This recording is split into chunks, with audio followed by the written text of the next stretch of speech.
全球温度飙升，只因这个男人爱囤物资，就被伏地魔女友陷害，但却没想到重生了，不仅可以预知未来，还拥有了一个异空间。现在才2点半多，你就已经在打瞌睡，不想好好干的话，立刻给我辞职麻溜回去。柳如燕，她的顶头上司，也是财务主管。我刚想说话，却又打断了。慕凡，你立刻写辞职信，立刻，马上。说罢，他就摇进了独立办公室。我嘴角一翘，朝柳如燕的办公室走去。辞职信这么快就写好了？自从我入职以来，你一直在针对我，为什么？针对你，你也配？我毫不在意，反倒欣赏着这位顶头上司，确实妩媚得很。你在上班时间屡次开小差，我按公司的规章制度开除你，有什么不妥吗？告诉我为什么，我立刻就写辞职信。柳如燕挑了挑眉，因为慕凡上班开小差其实达不到开除的条件，他只是在吓唬罢了。因为你长得像我的前男友。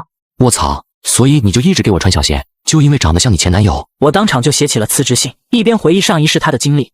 你和苏建结婚3年了吧？你们合伙没少啃公司的钱吧？柳如燕如遭重击，立刻脸色大变。你在胡说八道什么？我都准确的说出你们结婚3年，你还这么说就没意思了。你不用辞职了，以后我也不会再针对你，我保证。男子汉大丈夫，自然一言九鼎，我说辞职就肯定辞职。那你想要什么？我指着柳如燕。休想，白日做梦，痴心妄想，你这只癞蛤蟆还想吃天鹅肉？你也不撒泡尿照照镜子，你是什么身份？敢对我有想法？我回去把门锁上。慕凡，这可是办公室，你不要乱来，我只要一叫，外面的人立刻就能听见。所以你和苏建啃了公司3000万的事情，也不怕被我说出去是吧？柳如燕立刻全身都僵硬了。你是公司的财务主管，而苏建呢，主管采购。按理2人如果结婚的话，公司肯定会让他们中一个换岗，所以你俩隐瞒了结婚的事实，而且苏建还虚报采购价，反正是自己老婆审批，3年下来一共啃了公司3000万。你怎么知道的？我当然不会说我是从未来回来的，这在5个多月后是人尽皆知的。若要人不知，除非己莫为。柳如燕虚报账目，啃取公司3000万，这得蹲多少年？柳如燕顿时就瘫了。你要多少钱？我不要钱，那是赃款，5个多月后事件就会曝光，而他如果拿了钱，自然也要一起去喝茶。你让我考虑考虑。这当然只是一个借口，她要和老公商量对策，怎么才能封住慕凡的嘴？你把我当傻子吗？我给你1分钟时间考虑，是让我走还是留下来，随你地便。时间来到50秒的时候，柳如燕终于开口：我去旧店开房，你先过去，我总得找个借口才能离开公司。又来缓兵之计？不，就在这里。柳如燕差点又暴怒，但把柄握在慕凡手里，她必须服软。半小时后，门突然被敲响，让2人都是一惊。柳如燕面色炸红，顿时有一种获救的感觉，而我丝毫不慌。我在地下车库等你，你最好在10分钟内过来，不然我就打电话给康总了。柳如燕哪里敢赌，最后一丝侥幸也没了，只有点头的份。2个小时后，我回到家，为了测试异能，我买了2斤半的小龙虾。只见我打开异空间，龙虾便吸了进去，而我也能够走进异空间。由于空间没有时间的概念，所以活物最多只能存活1分钟。末日高温后，冰块不但可以用来降温，还能化水饮用、清洗。所以下一步，一是构建安全加保温屋，2是收集冰块。我眼睛猛地一亮，要不干票大的，把2级的冰山收了。晚饭后，我前往体彩店，选了14场比赛，然后投了99注，1等奖的奖金总额是奖池的45%左右。随后突然手机铃声响起，左青青打来的。慕凡，你昨天居然没打电话，没发任何消息给我，今天还是一样，你是不是不想和我好了？我告诉你，追我的人多了去，你不知道珍惜，自然会有珍惜的人。然后他顿了一下，我同事今天买了一个包，超漂亮的，才2万块，你给我买一个，我就考虑原谅你。你想屁吃哦？然后果断挂掉了电话。另一头，左青青不可思议地看着手机，居然挂了我的电话，他怎么敢的？我才不会上你的当，相信不用几天，还是会屁颠屁颠的跑过来找我。当我快回到家时，隔壁的大门正好打开，走出来一个打扮精致的少妇，叫米小璐。只因她有次发现我穿着外卖员的衣服出去，她就百般嘲讽，更是高高在上的要求我立刻把房子卖了搬走。你怎么还没有搬走？这是我家，我为什么要搬走？你住这里不是拉低我们业主的层次，影响房价吗？我就住在这，暂时没有搬家的打算，要搬的话，麻烦你们搬。慕凡，你一个臭瘪三居然敢这么和我说话，你是要上天吗？行，只要你答应我一个条件，我可以考虑卖房。说。他摆出高高在上的姿势，你赔我1晚。只因我出门送外卖被邻居看见，邻居担心会拉低业主层次，竟要求我将房子卖了。我反手一句话直接让他恼羞成怒，你赔我1晚，我就把房子卖了。臭瘪三，你真是癞蛤蟆想吃天鹅肉。米小璐发疯扑了过去，我只是一推，米小璐就连连后退，她感觉被吃了豆腐。你识定了，识定了。她第一时间躲回了家里，打了110，治安调取了监控。我说明了情况，没多添一个字，最后推那么一下也是拒敌。穆先生不好意思打扰了，女士，请您不要浪费宝贵的社会资源。米小璐不服，晚上添油加醋告诉她老公郭海。郭海听后大怒，来到我家门前，伸手就去抓我的衣服，不料就被我一只手给拎了起来。快放开我老公，放开我老公！我从来没有得罪你们，可你老婆却几次三番羞辱我。今天我不过稍稍反抗一下，怎么就成十恶不赦之罪了？米小璐见状过来想掰我，不料也被我拎了起来。以后不要再来骚扰我，否则我就不会再这么客气了。我双手一松，两人就同时掉在了地上，重重地关上了门。老公，怎么办？郭海狠狠地瞪了老婆一眼。我们打110吗？你是傻的吗？是我们闯进了人家的屋子，人家只是把我们赶出来，让治安来抓我们吗？你居然骂我！你不傻吗？他俩回到家自然是吵了起来。我在隔壁隐约听到一些动静，而我给柳如燕发去了消息，还是老地方见。柳如燕就打来了电话。你以后不要给我发消息了，我怕被发现了，我们直接约好下一次的时间和地点就行了。没问题。次日一早，我去了体彩中心领奖，交了税后，到账只剩2亿。随后回到小区购买一套别墅，并联系改建商。第一，尽可能的坚固，炸都炸不开的那种。第二，隔热效果要像以前放自行车上卖冰棍的那种，大热天箱子里的冰棍也不会融化。满足这2点的基础上，尽可能的使用最好的材料。你这也太夸张了吧？但顾客就是上帝，只要钱到位，改成坟头造型都没问题。不过最重要当然是工期了，最快5个月，但是你要花更多的钱。我算了一下，完全来得及。费用吗？3000万，用上最好的材料。导弹我不能保证，但 C4 绝对不可能炸得开一道墙。要是不能兑现，你可以在海都到处宣扬，我从此退出这一行。回到家门口，郭海从里面走了出来。郭海先是一愣，然后强装若无其事。我来到卧室，然后隔着墙打开一空间，然后把昨晚用过的宝贝扔了过去。郭海回到卧室，火一下子就上来了，看到这玩意绝不是他家的。米小璐，你他妈给我解释解释！你疯了，对我这么吼！这是什么？我问你，这是什么？这不是我用的，这不是我和别人用过的，老公，我绝没有，你相信我，你一定要相信我。那为什么会有这东西？他是长了脚自己跑过来的吗？快说你是跟谁用的？米小璐怎么解释？郭海见老婆不说话，一大笔斗飞了过去。隔壁闹了3天，而几天我收了一大波食物和纯净水。现正以看地企鹅的名义坐快艇前往南极大陆，守则是悄然按在寒冰上，一空间将冰山都收了进去。随后来到潘帕斯草原，零元购搬空了一家屠宰场，又飞去了大漂亮，天天零元购，前后后花了近4个月的时间，终于开着劳斯莱斯回到小区。难道传言是真的？木凡的小区买了个别墅，他哪来这么多的钱？肯定不干净，建议举报，好好查一下。小区业主们议论纷纷，看到木凡从加长轿车上下来，他们就不由得相信了。一位老妈走了过来，小木啊，我是陈阿姨啊，住56栋的，你这是刚从外地回来吗？你好像还没有对象吧？我给你牵线搭个桥呗。我女儿长得可漂亮了，硕士毕业，现在在银行工作，只比你大了3岁，人家都说女大3抱金砖，要不我现在就给她打电话，让她晚上推掉所有应酬，你们约个地方聊一聊。陈阿姨，我很忙，今天晚上肯定没空。那明天晚上呢？再说吧。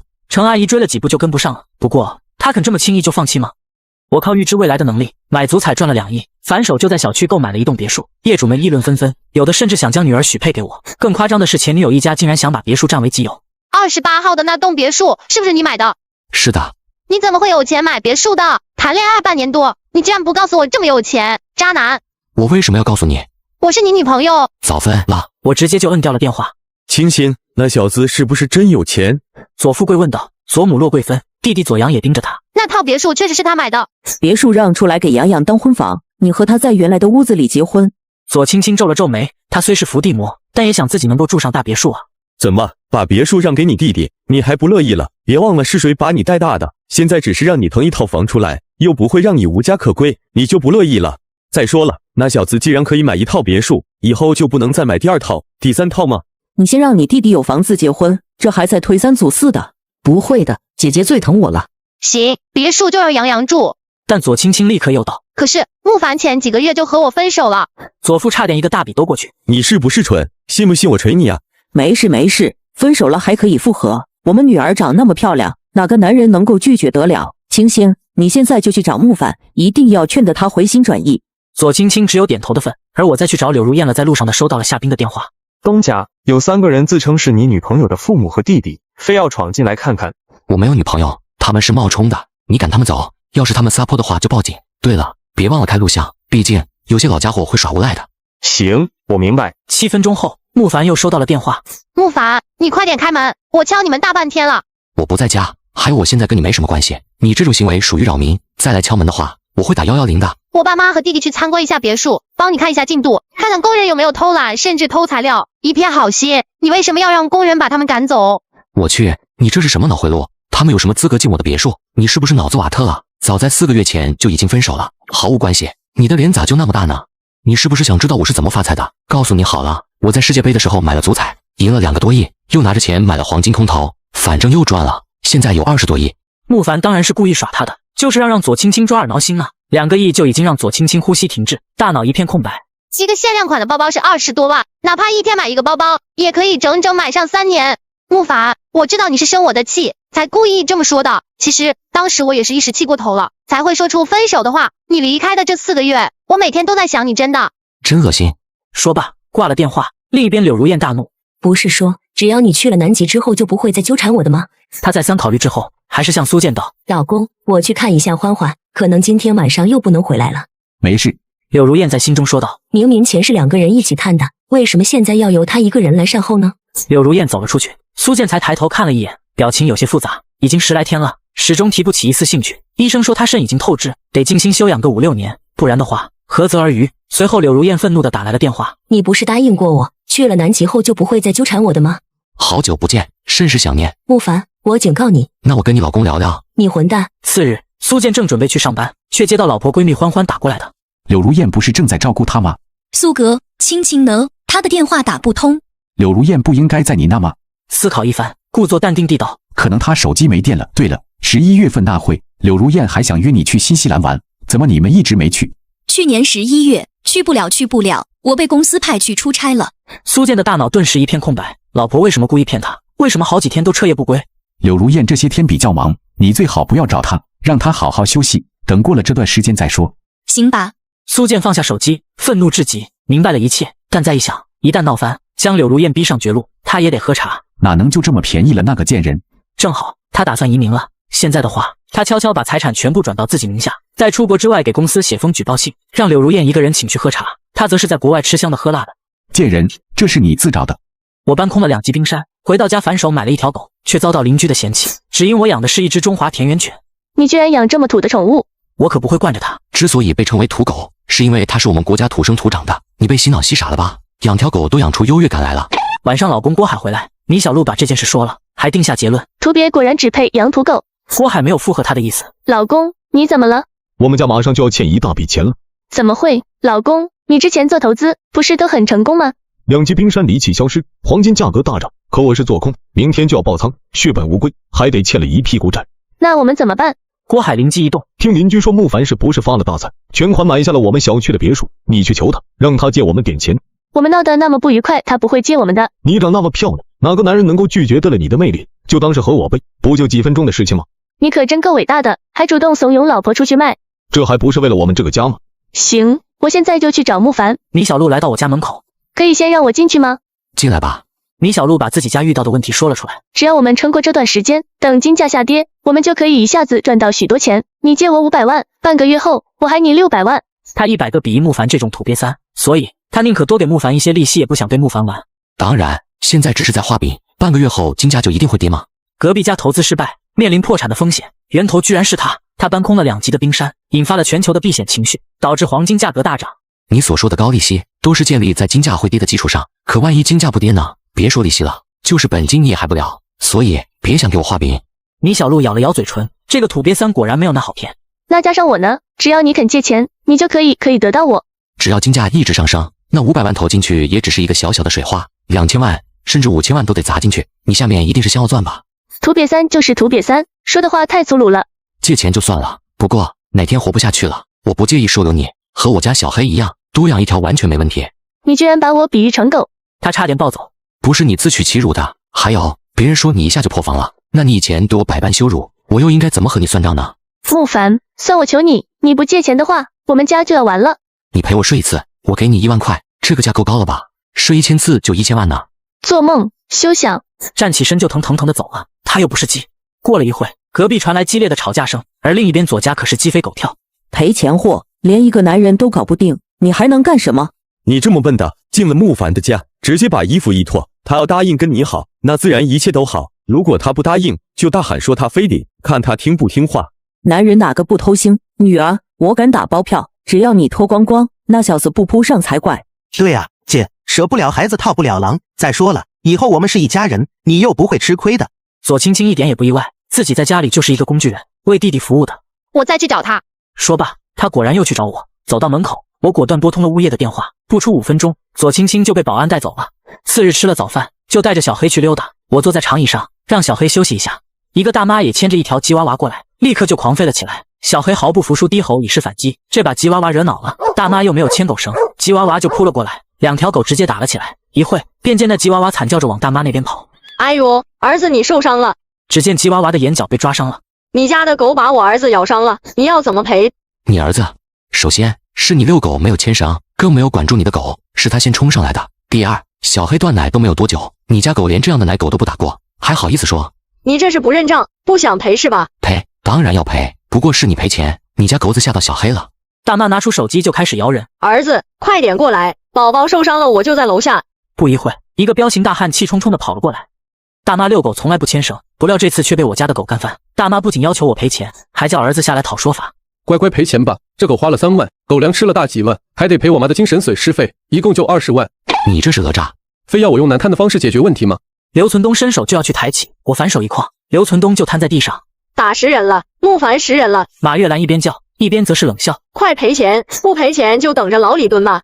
对，有人要讹诈我，我只能报警了。治安员来了，马月兰恶人先告状。木凡遛狗没有牵绳，还咬伤了我的狗，还想要对我动粗，还偷袭我儿。对，我现在很头晕，脑震荡码也检查不出来，你就乖乖赔钱吧。还好刚刚留了一个心眼，把整个过程录了下来。只见我从口袋拿出手机，递给了2名治安员，他俩都是一惊，刘存东居然一把抢过，砸在了地下。哎呦，刚才不知道怎么回事，失手了，放心，手机钱我肯定赔。2名治安员也很无奈，证据也没了，咋办？只见我从座位上拿下一部手机，刚才拿错了，这部手机里才装着视频。我看了眼刘存东，你要不要再不小心失手一下？没事的，我已经上传云端备份过了。我特么？2名治安员看了，结果就清楚了。确实是刘存东侥幸在先，莫凡只是在自卫而已。我不要求别的，只要个道歉。另外以后遛狗要牵狗绳，当然了，坏掉的手机肯定是要赔的。月兰母子自然耍起了无赖，没门，大不了把我们抓起来，抓呀抓呀。行，不过我这部摔坏的手机总要赔吧？不赔也说不过去，硬着头皮说我赔1万。你是微微还是支支宝转账？什么？你抢钱啊？最新款的菠萝20已经少收你999块，你也不感谢我一下？刘存东哪里笑得出来？这部确实是最新款。刘存东肉疼无比，咬着牙转账，便对木凡森冷一笑：这笔钱你可要好好花。 3天过去，隔壁传来砰砰砰的拍门声音，我开门去看，讨债的跟你无关，回你的屋去。我恍然，郭海应该爆仓了。快点还钱，我们天天都会过来。另外，我们还会在小区里拉横幅，告诉所有人你们欠钱不还。这么一番话，里面的人就出来了。我们现在没钱，宽限一些时间，我们一定会还钱的。还是一个美女呀，光是利息一天就是2000多，你怎么还？不过我倒是有一个办法，你每天陪我们睡一觉，就当是还利息，怎么样？米小露脸都吓白了，关键是什么？投资的期货爆仓之后，郭海居然跑了。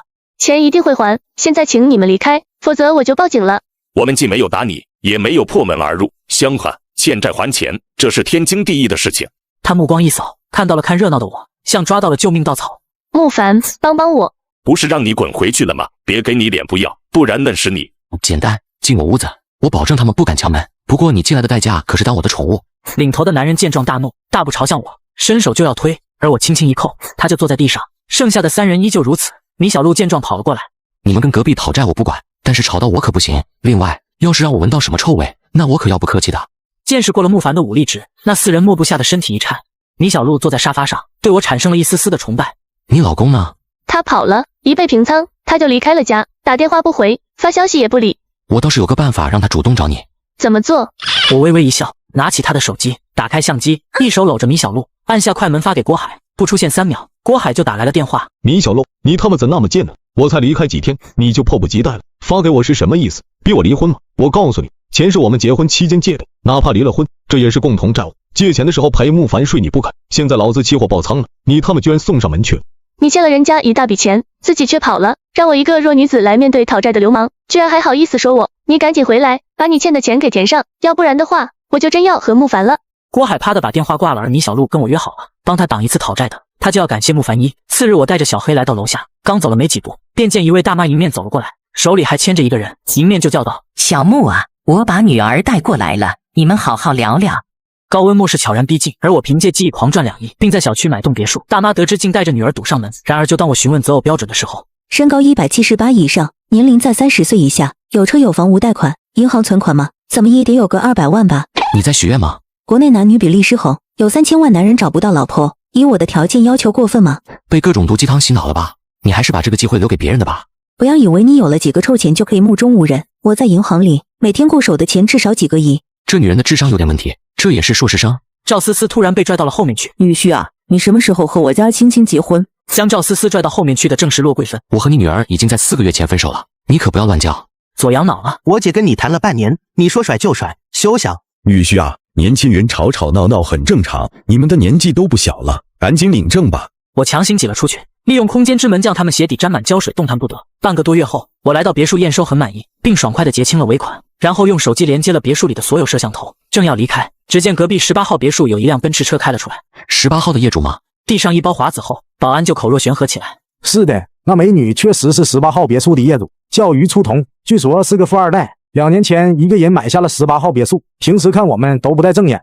10几天过去，我正式搬家，住进了别墅之中，末世还有11天就会降临，而柳如燕主动打电话过来的。慕凡，救我，你一定要救我！苏建这个王八蛋，他带着所有钱去了马来西，并说给我2个小时间，他在下午4点半会发邮件给公司，把我和他关于公司3000万的事件捅出去。我本就打算过2天就把柳如燕带过来的，只是现在得提前一些，在面包新宇门口等我。很快，我利用异空间的能力将柳如燕毫无痕迹地带到了车库，而手机显示门铃一直在响。我过去，只见左青青一家4口正整整齐齐地站在别墅门口。哎呦，我们家青青好几天没有看到你，都茶饭不思了。姐夫，你就不要和我姐闹别扭了，赶紧领证吧。左阳也连忙说道，他现在比谁都急，他想靠左青青挖空我口袋的20亿。木法，之前是我不懂事，你就原谅我一次，好不好吗？让开，否则我就叫保安了。女婿啊，你就不要再怄气了。我没搭理，直接进去。作孽啊，真是作孽啊！我们家怎么就遇上了这么一个无情无义的人了？他们一想到慕凡坐拥20亿，他们都是坐立难安，最后还是灰溜溜的走了。回到家后看到一条新闻，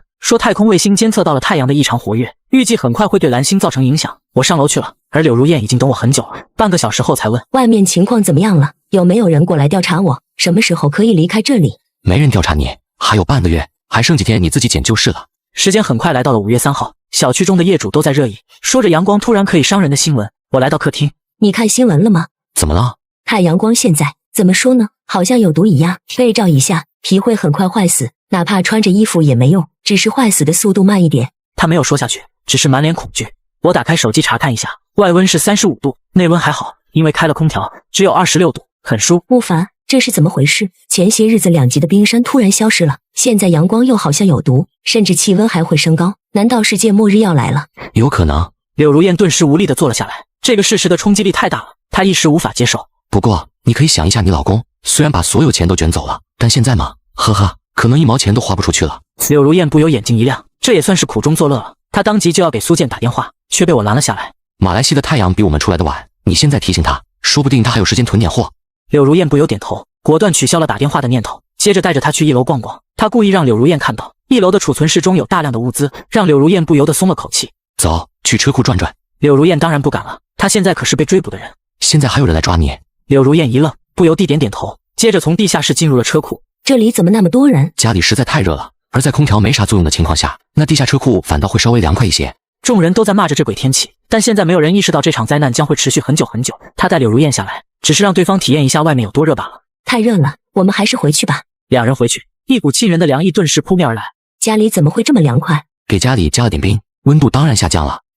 你哪来如此多的冰块？你只要知道能够住在这里就足够了。柳如燕不由一凛，现在外面已经一团乱，没有人会去追究你和公司财务的事情，你可以离开了。他想了想，至少在慕凡手里的冰块消耗完之后，他是绝不可能离开的，赶也不走。我可以为你做任何事情。任何吗？任何。突然柳如燕不由想到了自己那绝情的老公，顿时就来了精神。我现在可以给苏建发视频了吗？可以，只是几秒，那边就接通了。你居然没有被请去喝茶，不可能了。柳如燕冷笑，苏建，夫妻一场，你为什么要背叛我？背叛你是你先背叛我的，你这个贱人，第三者是谁？柳如燕却不答，展示储物间大量的食物，还有现在的室温。你卷走了所有钱又如何？现在能吃钱，还是可以让钱给你降温。我突然想起来了，你那边可是马来西热带地区，应该比这里更热吧？你是不是在第三者那里？那是我的主人，没错，我现在就在主人这里。快点告诉我是谁？我自然听到了，不由凑了过去。好像见过你，你是柳如燕部门的。因为他听老婆抱怨过，说部门里有个人长得很像他的前男友，屡屡被他故意穿小鞋，自己的老婆居然被他一直厌恶的男人玩弄了。远在马来西那边的苏建气得一口闷了出来。我在阳台吃着车厘子，邻居想花高价求购，只因高温来袭，能补充水分的食物竟成了暴殄天物。我想买你的水果，不卖，你尽管开价。这可是你说的，一个晚上。于初桐先是一愣，气得直接回了屋子。末是第二天，气温急剧上升至50度，前女友左青青竟然发来一条消息：你这个兔崽子，有了20亿又如何？你花得掉吗？我将储物间的食物以及室内的温度发了过去，几秒之后就发来了视频通话。木哥哥，人家刚才是和你开玩笑的，你不会当真吧？哥哥，你那边怎么会只有24度？我喝了几口万事可乐，让他不由得吞咽起了口水。之前哥哥一直想要，我现在过去给你好吗？现在好像末日都要到了，我还没有过呢。晚了，我已经有老妹了。左青青一惊，这么快就找到新欢？可这鬼天气来的那么突然，他肯定不在你身边吧？木哥哥，让我来陪你，好不好？我调到了后置摄像头上，柳如燕便走了过来。木凡，你太过分了，我们才分手多久，你怎么可以就另结新欢？我们已经分手了，你有什么资格质问我？我不是怕你被骗吗？那么多钱，被一些爱慕虚荣的女人盯上也很正常，他们爱的只是你的钱，只有我才是真爱粉啊！你不要再来找我了，人家会误会和吃醋的。说罢挂掉了通话，打算去看看米小璐。我看中的玩具可不能让别人截了活。来到走廊，却听到激烈的争吵声，驻足听了一会儿，郭海居然在劝自己的老婆当坤，说楼上的老王愿意出1瓶纯净水外加1包方便面，楼下的张大爷更愿意给3斤大米，而郭海居然当起了皮条客。我告诉你，我已经答应老王了，等下他就会过来，你识趣点，不然我不介意帮忙按着你的手。米小璐简直崩溃。郭海在灾变前1天回来，还以为回心转意，居然是这样的货色。房门突然敲响，米小璐不由吓得尖叫起来。门打开，站在那的却不是约好的老王，而是慕凡。咦，怎么是你？你的行情可真是好啊，又来一个一次至少1瓶水外加不少于半斤的粮食。不过你来晚了，先回去等等，轮到你的时候我会叫你。我都吃惊了，你第一次当皮条客都如此熟练的。我透过郭海对米小璐道：想不想跟我走，当我的好兄弟？郭海刚想拔拳，可想到之前那回事，他不由就顿住了。我要跟你走。他咬了咬牙，走了过来。你敢？他扬手就要大笔斗，手腕却被我握住了。打狗也要看主人，谁给你的勇气？我松手，他就掉到一边。米小璐没有一丝心疼，只有快意。从现在开始，我老公嘎了。突然门被推开，走出来一个男人，王新建，就是郭海说的老王。已经完事了吗？他笑着走过去就要去拉米小璐，米小璐连忙躲在我身后。小郭，这是什么情况？费用我已经支付你了，你想赖账？现在1瓶水1包方便面代表了什么？是命。你拿了我这么珍贵的东西，居然想要赖账？郭海收了你的东西，你问他去要，他还不了，你也可以知难而上，反正跟我没有关系。慕凡，我们走。我不管，反正我已经付钱了，今天我特别的非要得到你。老王上前，不一会儿两人都掉在一边。麻溜一边去。接着来到地下车库，启东城是一个万人社区，地下车库当然也大得惊人，走到28号别墅需要好几分钟的。回到家，清冷之意顿时扑面而来。我可以喝点水吗？我还以为你会有更高的要求，冰箱里有饮料和水果，你随便吃。待他吃完，我就让他去洗香香，而我也跟着过去。1个小时后回到客厅，我又拿出一些食物，他刚才只是吃了些水果，又被慕凡折腾了1个多小时，肚子自然是饿的。手机突然响起，郭海发的视频，要不要接？接啊！慕凡，我已经玩够了，你只是捡了我玩剩。米小璐冷笑，切到后置摄像头，郭海直接就把视频给掐了。柳如燕也走了过来，两女的眼神只是一碰撞，就立刻意识到对方应该和自己一样。我自然看得出两女的担忧。物资的问题你们放心，有我在，绝不会让你们饿着渴着。不过想要住在这里，必须遵守一条规矩，就是听话。柳如燕两女同时点头，一个比一个表现得乖巧。她们现在最怕的是什么？被慕凡赶出去。你们好好相处，多多了解，毕竟你们懂的。另一边，郭海渐渐冷静下来。慕凡手里有大量的物资，而且不知怎么回事，他还有降温的手段。如果我可以弄到手，那等于拿捏住了所有人的命脉。不过我一个人可不是慕凡的对手。他立刻去找王新建。老王得知计划后，你可真够狠的。不过2个人还不够，至少还得再上1个人。再拉上刘存东怎么样？可以，不过刘存东是个泼皮，我得先和你结成同盟，免得把慕凡弄嘎后，刘存东独吞所有。两人便一起去了刘家。他问了好久才终于出来交谈。慕凡真的有大量物资？我绝对肯定，我就看到有奥龙、牛排这种。你想，慕凡可以大方的把这些食物给一个婊子吃，他手里肯定掌握了大量的物资。刘存东缓缓点头。事成之后，米小璐归我，没问题吧？他额头上青筋跳了跳，却还是挤出了笑容。没问题。刘存东3人都是带鱼而行，通过地下车库来到我家负1楼，单打独斗，他们都被慕凡收拾过。可是3个一起上慕凡还有胜算吗？你去敲门，就拿你老婆说事，说要和慕凡谈一谈。高温末世降临，而我囤积大量物资，3人得知竟想占为己有，殊不知地下室有3个摄像头。你们来干嘛？你他妈抢了我老婆，你朋友10箱方便面河水，这贱人就送给您了。不然的话，我明天就在小区里到处宣扬。慕凡暗暗笑了笑，10箱太多了，我顶多给你个5箱。郭海三人听了，莫不心中激动。好，5箱就5箱，你把门打开。只听咔的一声，房门解锁了，他与刘存东3人同时挥起鱼冲了进去。爷，你们这是在做什么？只见他坐在至少4米开外，他是遥控开门的，好狡猾的家伙。不过这里好凉快。你怎么做到的？我用的是冰块，看到墙壁4周一圈的金属吗？后面是管道，管道里是冰块，冰块融化了，自然就降低了屋子里的温度。你他妈居然还有冰块！你居然把珍贵的水用来降温！刘存东先是一愣，然后就大笑起来。很好很好，慕凡，谢谢你送给我的礼物，这栋别墅我收下了。还有你的女人我也笑纳了。就凭你们3个人，3把破刀。王新建往前走，突然整个人就凭空消失了。这是怎么回事？是你做的对不对？在我家肯定是我做的呀。郭海吓得连忙倒退，可一退，整个人就消失了。那2个人呢？是不是你弄走的？猜对了。下一秒，刘存东也掉进了空间之门。一夜过去，气温开始飙升55度，业主群有人艾他了。我儿去和你做生意，用食物去换水，结果带着食物过去了，却再没有了音讯。大部分人都相信了马月兰的话。啊哈，那我问你，你儿子带了多少食物过来？2箱饼干。慕凡走去储物间，拍了一段视频。我的天哪，这么多的物资，满一屋子，慕凡都有了这么多物资，还需要骗你们2箱饼干？笑死我了，就好像我有1000万，却还要去骗别人100块。而发现慕凡在业主群中炫富后，左青青一家都愤怒无比。这个蠢货发了点财就沉不住气，气瘟疫便才几天，他就忍不住开始炫富了。与其让别人抢了，不如便宜我们。事不宜迟，今天晚上就行动。青青，你负责让慕凡开门。左青青点头，一脸的自信。慕凡还是不能忘了我，我只要说愿意给他，他一定会迫不及待的开门。你们2个负责动手，第一时间弄嘎那畜生。之前求了他那么多次，老娘的脸都丢光了。没问题。慕凡屋里还有一个女人，他也嘎掉吗？漂亮就当洋洋的女人，他女朋友不在这，男人不能太久没有女人，会憋坏的。左阳连连点头，一脸的期待。左富贵也动心，不由荡漾了一下。而小区另一户李静家，他也得意无比。这家伙竟然通过我的好友申请了。她是个37岁的单亲妈妈，可女儿李小小却已经18岁了。这对母女可是职业玩家，专门在网上泼男人。她向慕凡发起了视频通话的请求。慕凡，你可以收留我们母女吗？只要你肯收留我们，我愿意为你做任何事情。而且小小也到了找男朋友的年纪。一看视频我傻眼了，你们2个开了美颜也就70分的样子，这还想勾引我？不可以。他果断挂掉了视频。李静则是开动脑筋想了起来，慕凡骗不到，那别的男人呢？而邻居张氏也通过了请求。慕凡，我需要大量的食物和水，你开个价吧。张总，现在钱还有用吗？怎么没用？灾难总会过去的，只是时间问题。慕凡知道，越是有钱有势的人，就越是希望这场天灾早点过去，这样他们手里的钱和权才能保住，继续做他们的人上人。那不好意思了，我不接受。这样吧，你给我1半物资，我把我手里的股票分你1半。当然了，只有分红权，没有投票权。张总要是拿不出让我心动的东西，那就这样吧。一个小年轻，不过是赌球赢了点钱，居然敢这么跟我说话。他深深地吸了口气，这该死的天气阻断了交通，不然他一个电话将公司的保安队伍调过来，慕凡还不得跪在地上叫爹。那你想要什么？我只对美女有兴趣。张氏当然不是笨蛋，他只是一愣，就知道慕凡所指为何。你居然敢把主意打到我的头上，慕凡，你真是好大的胆子！如果在几天前，信不信老子花几百万买你的命？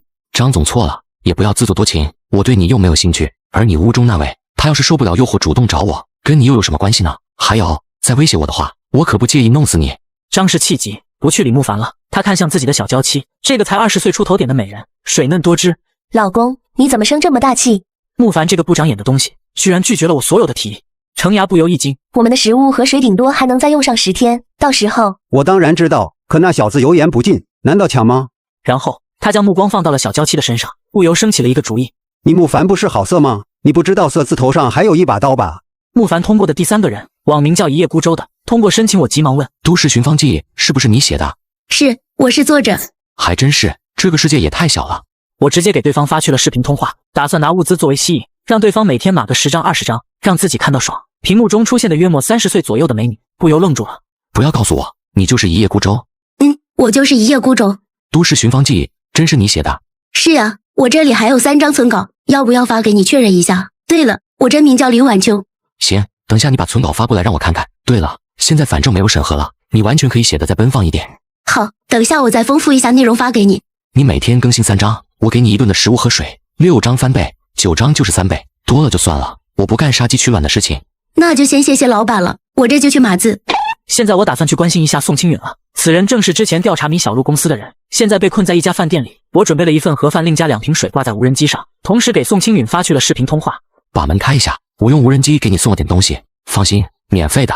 晚上我来接你，保证你不会再吃一点苦。宋清允没有说话，不反对就是默许了。接着他又给五妹小姨送去了一顿吃的，完成了承诺。夜幕悄然降临，好，可以去接警花妹子了。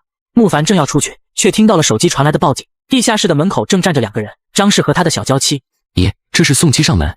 高温末世，男人得知我家存有大量物资，竟想用美人计引我出来。我来到地下室，利用遥控开门，2人走了进来。张氏从背后掏出手弩，对准了慕凡。惊不惊喜，意不意外？确实有些小惊喜。别他妈给我耍嘴皮子，现在给我乖乖出去，别逼我弄嘎你。这里每一扇门都需要用指纹解锁，我这么离开的话，你连地下室都出不去。张氏看了一眼，车库门上并没有门把手，立刻把我的指纹录入进去，别耍花样。张氏慢慢的向着大门退了过去。你看着他，只要稍有异动，立刻大叫。小娇妻点头，张氏才转身将指纹放了上去。突然一股电流袭来，张氏直接全身酥麻，我上前绑了起来。你这也太不上道了。不过张总还是把娇妻带了过来，那我就不客气了。你敢碰他一根头发，我就嘎了你。慕凡走向程牙，这女人直接被吓傻了。张总真有眼光，尊夫人有容乃大。来，我带你参观一下。自己的男人一被拿下，他就吓得6神无主，乖乖就跟着慕凡走了。当他亲眼看到储物间那堆满的食物，你愿不愿意在这里做客？程牙毫不犹豫就答应了下来。2人回到地下室，给张氏松绑。行了，张总可以回去了。张氏一愣，这就放了我？你耍我呢？我和张总不同，向来是以德报怨的。他把张氏推出了门，合金门就在他身后关上了。张氏突然反应过来，慕凡，快把我小娇妻放了！你特么的！行，那我问问你老婆愿不愿意跟你回去？程牙当然知道这是慕凡要自己那头名状了。老公，真是对不起了，我以后就跟着慕凡了。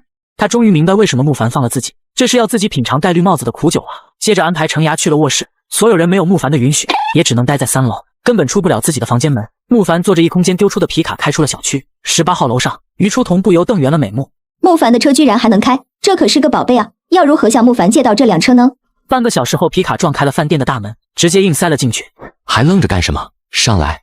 半小时后，回到了客厅，一股清冷之意扑面而来。宋清允一露出了震惊之色。现在大家1瓶水都难求，你居然用来治病降温？跟着我，你可以衣食无忧的活下去。反之，之前3天你是怎么度过的？不用我复述了吧？我虽然不是好人，但还是很有原则的，就是从不强迫。宋清允咬着嘴唇不说话。你愿意跟着我，我供你吃喝，但前提是你一切都得听我的。慕凡没有逼他，而是走过去，将他轻轻一抱，手机中却传出了报警声。又是左青青一家4口。来到地下室，遥控开门，左青青一家4人都很猛，怎么慕凡就开门了呢？上面的摄像头看到我姐了，那家伙对我姐还念念不忘呢。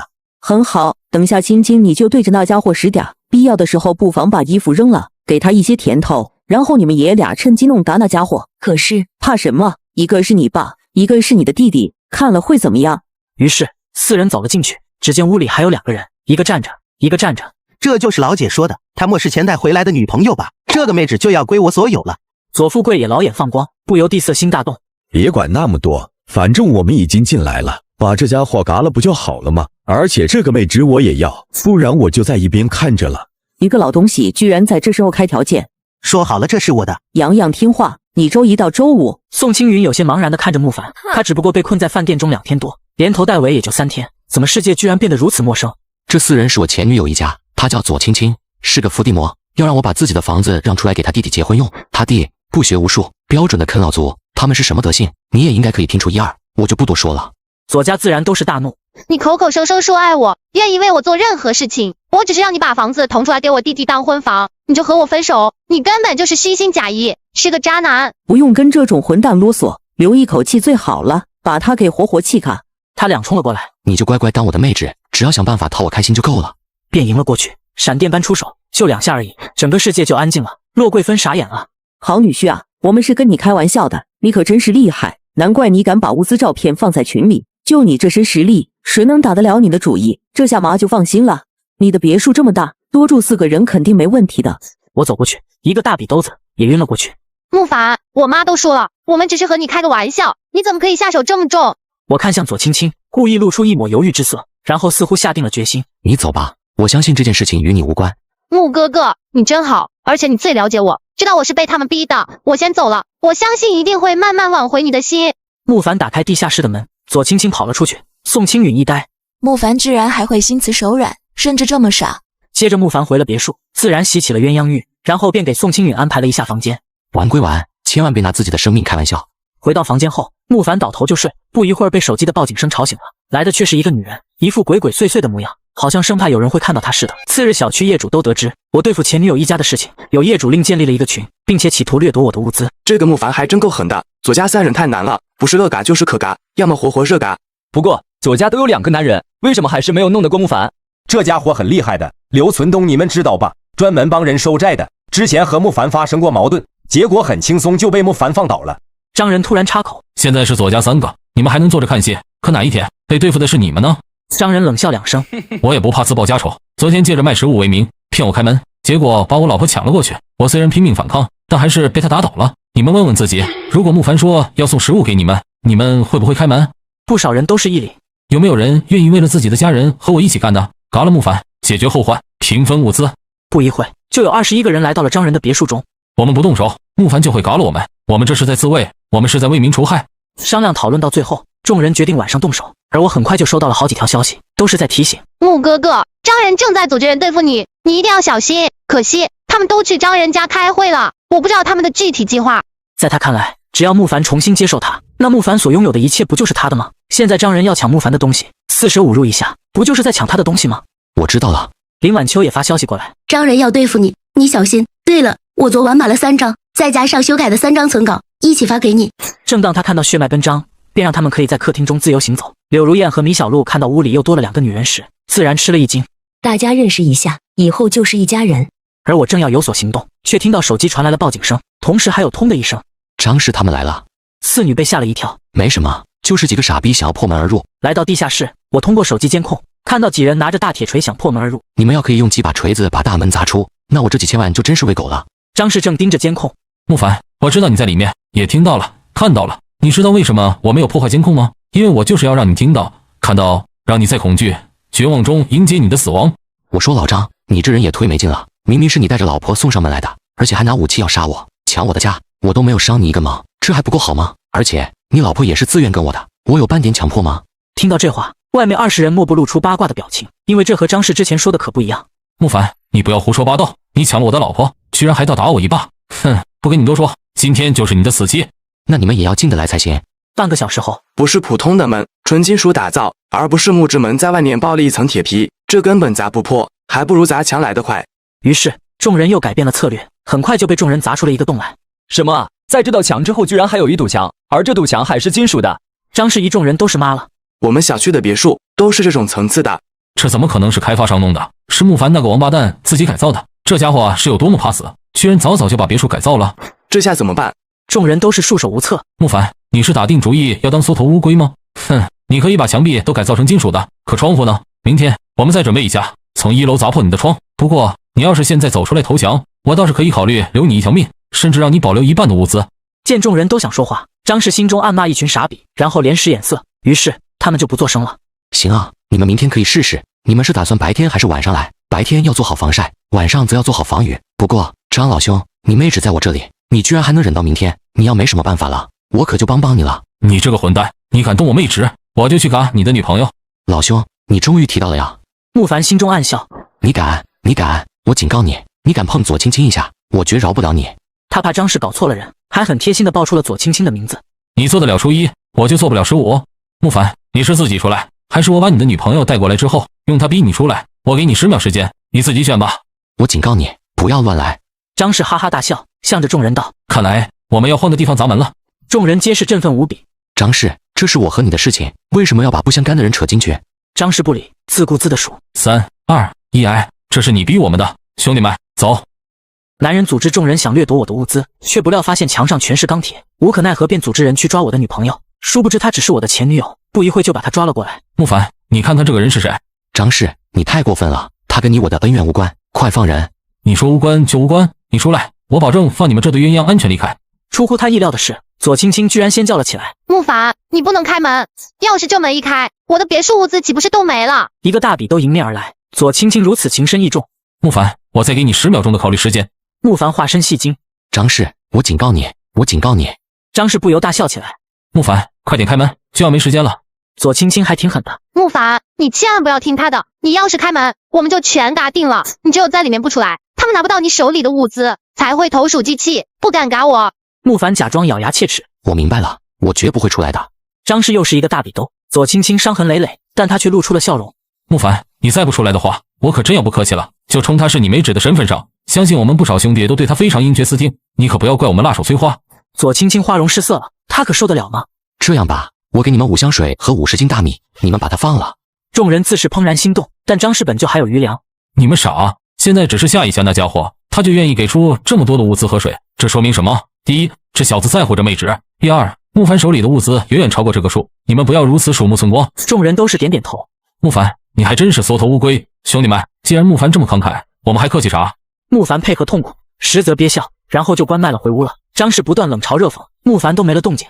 那家伙不敢看，应该是关了监控，咱们回去拍视频给他。而我回去和程牙打发一下无聊的时间，然后发消息给张氏。老张，程牙说他属虎，让我想到了一句成语，不入虎穴，焉得虎子。木凡，你特么的该死！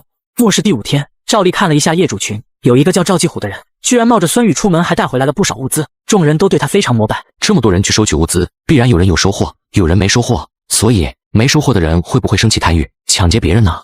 另一边张氏这里，张哥，我们的食物越来越少，木凡又不肯出来投降，不如我们还是把这娘们卖给他吧。连一间别墅都拿不下，以后我们还能怎么办？但这样僵持下去也不是办法。晚上行动，打破木凡家的玻璃，强行进入别墅。其次，我们暂时破不了木凡的别墅，难道不能去别人家吗？众人都是眼睛一亮。不用着急，许多人不是嚷着要晚上出去寻找物资吗？就让他们去，等他们把物资拿回来了，我们再挨家挨户的拜访。接着张氏来到左青青这里，不想再吃苦头的话，赶紧联系木凡，让他乖乖投降。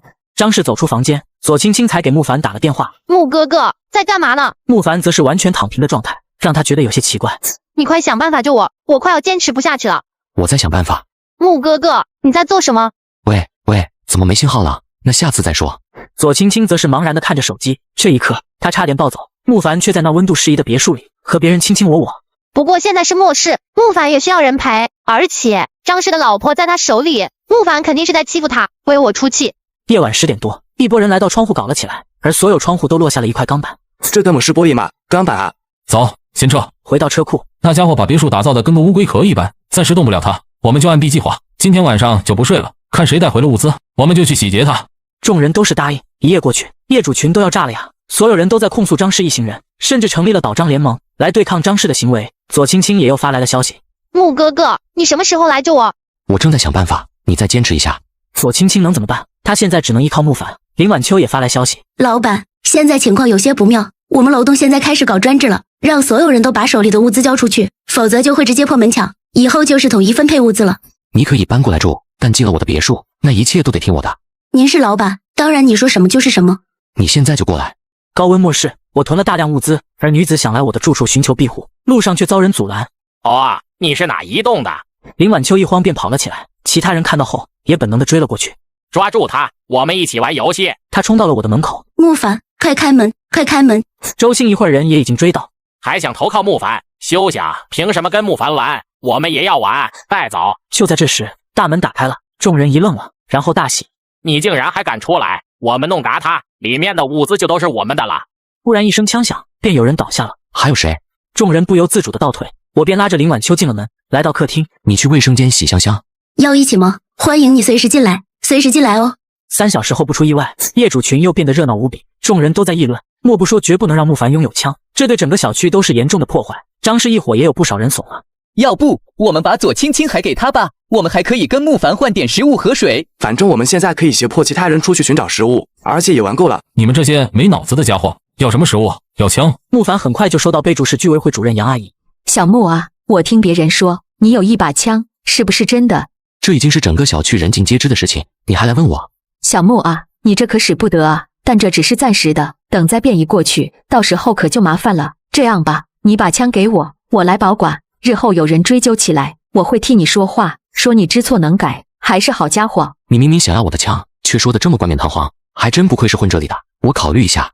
接着又去林晚秋那儿睡到了下午6点左右，便去客厅就餐。四女看到这个场景一愣。我叫林晚秋，从今天开始就是这家里的一份子了。虽然我年纪最大，但进门的时间晚，以后就管你们叫姐姐了。你以为这是啥呀？你是我心爱的小妾。咦，好笑，这样也挺带劲的。只是你不是说自己害怕社交吗？你这样子像是害怕社交的模样吗？我打通的又不是你的任督二脉，你怎么就突然大变模样了？林晚秋这么一说，很快就拉近了母女的关系。突然张氏发来信息，想不想要回你的女人？不想。你有什么条件？痛快，我已经带着人在你别墅下面的车库里，你下来谈谈吧。想看戏吗？五女都是点头。张氏想干什么？程牙不由紧张地问，他现在最怕的是什么？张氏用左青青将他换回去。他想要这个。说罢，慕凡便到了地下室。张氏，放人！慕凡故作愤怒地掏出枪。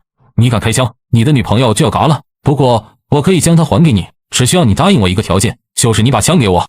他现在掌握的势力在小区中算最强的，但远远不可能碾压其他所有势力。可再加上一把枪呢？慕凡故作犹豫，这一回左青青也没有再劝了。大家天天出出进进，他真得受不了。快点，我只给你10分钟，不然就撕票。慕凡退回了地下室，关上门，掏出手机给杨阿姨发去了消息。张氏拿我的女朋友做威胁，我准备把枪给她，她只给我10分钟的考虑时间。慕凡微微一笑，先把枪收进异空间，然后进行改造，就是在枪膛中卡了一块金属。那么谁开枪的话，子弹就会炸膛。外面不一会儿20多个势力的人就全部过来了。天都黑了，气温快降到45度了，空调可以用了。你们不在家里享受难得的清冷，跑出来干嘛？难道是慕凡，还是他手底下有别的势力安插进来的卧底，偷偷告密了？就在这时，慕凡开门而出。张氏，我答应你的条件。只听好多人纷纷反对，慕凡却没有理会，而是用力将枪抛向张氏。给你了，快放人！众人先是一呆，然后齐齐冲了出去。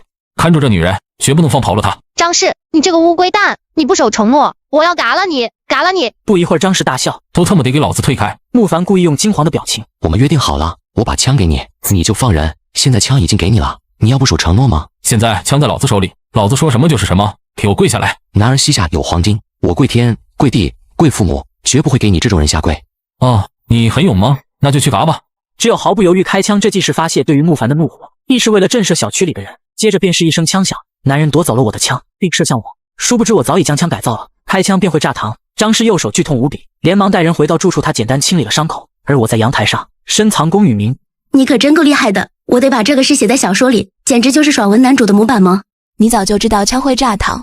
当然，那可是我亲自制造出来的。对了，你去换个套装吧，这天气你这样穿太热了。隔壁只见于处童走了出来，给慕凡发起了视频。很精彩，你其实一点不爱那个女人吧，而是利用她戏耍了整个小区的人。这女人只是在一旁观察，就洞察了真相，这是旁观清，还是她聪明过人？我们正在庆祝，不介意多一个人。我不会和别的妹纸分享男人，你真想追我的话，先和别的女人把关系断清楚，我才会考虑一下。这自然是在戏耍慕凡，也展现出了他的高傲。四女都是大脑，你这也太过分了。换完套装回来的宋青云也都有些生气，有一种打人的冲动。我可不会因为一棵树而放弃了整片森林。虞美人，你的物资还够你吃几天？不用你担心，看来是不多了。嘿嘿，欢迎你随时投降，我会给你留一个房间。柳如燕凑上来，不过先来为大，后来为小，你只能当小六了。程雅也凑上来道，六妹，还是早点投降吧，别晚了连六妹都当不上，变成七妹、八妹。你们以为我和你们一样吗？他不给众女有反击的机会，挂掉了通话，转身他脸上的高傲就垮了。正如慕凡预测的，他的食物真得不多了。坐吃山空，该怎么办才好呢？难道真要向慕凡投降？真要投降了，宋青云那些女人会把话说得多么难听？算了，上床睡觉去，忘记一切。慕凡兴致很高，笑道：我们来玩捉迷藏，谁被我抓到，那就……末世第7天，张氏的怒火也越来越高炽，甚至达到了疯狂的程度。带上这个贱人去慕凡那，这一回慕凡要是不把别墅交出来，就把这女人做了。接着来到28号别墅下面，慕凡立刻出来的投降，否则我嘎了他。他在我手里1天，就要多吃1天苦头。慕凡，你也不想让他被我活活折磨嘎吧？昨天慕凡为了左青青居然肯交枪，他笃定只要给的压力足够，慕凡肯定会妥协的。慕凡决定再玩最后一次，然后在业主群里发消息：各位，张氏挟持了我的女朋友，逼我交出别墅，与其便宜他，不如给你们。谁能帮我救出左青青，我愿意给他10箱水，还有100斤大米，20斤腌肉。顿时，不少势力的老大都在群里@慕凡，向他确认起来。慕凡，我们帮你把人抢回来，不过你要是反悔的话，等于是和小区里所有人作对。我真要弄死你们，你们绑一起都只有被我玩的份。一言为定。慕凡则从地下室走了出来。我不可能把别墅让给你，不然我住在哪里，又吃什么？我特么管你。行，我允许你保留1/10的物资。我考虑一下。张氏一愣，想到昨天慕凡说了这句话，结果呢？很快小区里的人就全部来了。想使诈？我只给你10秒钟，10秒钟你还没有决定，我就撕票。慕哥哥，救我，救我！慕凡一咬牙，看似就要答应了。可就在这时，大量的人从各个楼栋的负1楼中冲了出来，向着张氏一行打了过去。没一会，他们就全部躺地上了。年轻真好，倒头就睡。几个领头人喝道：慕凡，张氏已经解决了，该你兑现诺言的时候了。你们等我一下，我把东西搬出来。他装作去搬东西，实际上就是过一会从异空间中取出一箱水之类。这差不多就是我全部的身家了。众人虽然有些怀疑，觉得慕凡可能还会有些存货，但多也多不到哪里去了。没了物资，谁还会在意慕凡呢？你们退后，我把物资放到中间，你们放人，我带着人走，你们分物资，公平吧？公平，就这样交易。左青青便被推了出去，在几千双眼睛的盯视下，就那么光着走向慕凡。我太高兴了，你愿意为了我付出那么多。慕凡却露出一抹残忍的笑容，所以用只能他听得到的声音道：你错了，知道张氏为什么会去找你吗？是因为我故意在他面前提到你，说你对我很重要。还有，我真想救你的话，其实早就可以，我是故意把你丢给他们。左青青，这一切都是我在报复你。慕凡然后猛地关门，左青青愣在原地，表情在短短几秒内经历了无数的变化。突然，他绽放出了笑容。哈哈，我是慕凡的老婆，我有数不清的物资，你们快点跪下来求我，我可以好心分给你们一些食物。他又是跳又是叫，形如疯魔，不是像，而是他真得疯掉了。终于解决最后一个仇人，上一辈子的仇算是报了。接着回家准备了一顿大餐，突然收到了一条消息，居然是李静发过来的，就是那个搞仙人跳的女人。慕凡，听说你把物资都交了出去，为了一个女人，你还真是个情种啊！幸好之前你拒绝了我，否则我们现在还要跟着你吃苦呢。女子对我百般嘲讽，我只是将餐桌前的食物派给她，反手她给我打来视频通话。慕凡，刚才是我不懂事，你就别和我一般见识。你让我和小小去你那边住怎么样？我的活可好着呢，用舌头就可以把绳子打结。不要，你长太丑了。然后又给她看了一下别墅里5个各具特色的大美女。大妈，你年纪一大把了，就别想着老鹰吃小鸡了。慕凡掐断了通话。那小子说我什么？还有老鹰吃小鸡？我特么才37，老个屁！再说了，我老一点又有什么？老有老的味道，老的败火。你不给我，我就自己抢。他走到来到一边，只见一个30多岁的壮汉对他喊道：你也过来坐坐。他屁颠跑了过去，一边道：强哥，慕凡的小子还藏了一大批的物资。你怎么知道的？刚才我和慕凡发视频，亲眼看到的。王强反手就是一记耳光抽了过去。一个碧池，是不是想要勾别的男人？我怎么会，又怎么敢？强哥，我本来是想跟他炫个富的，结果那家伙发了视频，我看到他们家一桌全是美食，而且还有很多海鲜。你骗我！我有截图。王强看过去，可目光却没有第一时间落在餐桌上，而是餐桌后面的一个妹纸身上。我每天吃的是啥？不是泡面就是速冻食品，这家伙还金屋藏娇啊！李靖察言观色，还拱火道：像她这样的美女，别墅里还有4个。王强顿时坤动无比，他立马在小群中问道：有没有人会开锁？这个群里只有14栋的人，都是他的手下。强哥，我是锁匠。张氏就是一蠢货，跟一道铁门较什么劲？上锁匠，几分钟搞定，带起工具，立刻下来。10分钟后，王强一行人来到了28号别墅的下面。刘劲松，看你的了。刘劲松点点头，放下工具箱就开始忙活了起来。另一边，我的手机就传来了报警声。我特么花了10几万安装的特制锁，要能被这么轻易打开，那真是搞笑了。他从容在手机点了几下，刘劲松不由浑身哆嗦。怎么了？你可别在这节骨眼上出问题。有电，我被电到了。慕凡那家伙是有多么怕死，换了这么厚的门不够，居然还给铁门通电了。这乌龟壳是带电的，怎么整？丞相明立刻道：有电的话，我们把电切断不就行了？这也没有啊，这家伙的电闸不是在安全通道那里，而是在别墅里面。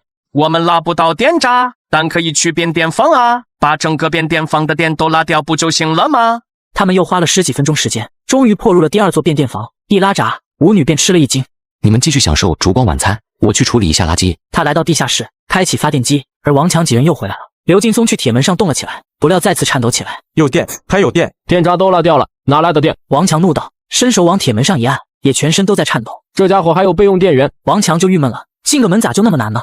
被电的滋味爽不爽？门边传来了慕凡的声音：慕凡，你敢出来吗？有本事就别躲在乌龟壳里。我为什么要出来？我要弄嘎你们的话，呵呵，有的是办法。你试试。试试？你们就要试试了。慕凡用空间之门射出箭雨，顿时惨叫声一片。我心念一动，王强就凭空出现。什么情况？眼前一黑再一亮，怎么就这样了？这不是你说的要试试吗？慕凡，我告诉你，出发前就告诉了一个手下，我只要在约定的时间没有回去，他就会把你还拥有大量物资的消息散播出去。你现在看看大群里，是不是有许多人在讨论这件事了？慕凡微微有些讶然，他摸出手机看了下，只是现在大部分人睡下了，参与的人便不多，但等到明天白天，那肯定会非常热闹。我虽然落在你的手里，但你也别想偷偷享受。你觉得我要是害怕小区里的人，又为什么要给李静发视频呢？难道我不知道李静可能把视频截图告诉别人？这一波我是在大气层啊！不可能，不可能，你一定是在故作镇定，只是不想被我笑话。随便你怎么认为吧。慕凡摇摇头，没有再理会王强，接着前往王强家解决了李静2人。大量业主得知我囤积大量物资，涂雷和孙代计划通过断电来逼我投降。我们希望你可以配合我们，把所有物资交出来，到时候我们统一分配管理。你们怕不是还在做梦吧？木凡，我承认你的别墅就跟乌龟壳似的，从外面很难攻入。但你要知道，现在最可怕的是什么？如果我们把你家的电掐了，你觉得在烤箱里可以坚持多久？我记住你了，第一个就弄死你。那我真是期待你出来弄死我。林晚秋不由就皱起了柳眉，显得很是担心。早就说过了，不用担心，一切有我。林晚秋还是愁眉不展，他该烧的时候烧，但说到正事的时候也是很有头脑的。虽然别墅用的是冰块驱热，可冰块归根结底还是需要用电制成的。电断了，把插头插上不就好了吗？宋青允四女莫不皱起了眉。放心，别墅里有发电机，能源也足够。他将目光看向隔壁的方向。18号、28号别墅是由一个变电房控制的，我这里断电了无所谓。于初桐又能这么淡定吗？你们这是在帮我把于初桐推进怀里来吗？那就先谢谢了。夜晚一伙人来到变电房，轻易就把电给断了。晚上也50多度的高温，看你怎么睡觉。赶紧投降吧，别等手机都没电了，想投降都发不出去消息，哈哈。对了，我还等你来杀我。众老大纷纷在群里嘲讽，慕凡则是在阳台上布置一下搞了个晚餐。隔壁的于初桐皱眉，给慕凡发去语音通话。为什么停电了？是不是跟你有关系？没错，有人要逼我走出去投降，便把变电房的闸都给拉了。于初桐气得胸口发抖。你有什么计划？不会就这么等死吧？你如果愿意过来，我不介意收留你。你看我这里可凉快着呢，吃火锅都不嫌热。你们的冰块难道用不完吗？不管你们有多少冰块，断电之后不出几个小时就会全部融化。慕凡，希望你那时候还能这么乐观。于初桐气呼呼地回了屋。次日早上，涂雷发来信息：哎，我昨天等了你一个晚上，你怎么没有来呀？我对男人没兴趣。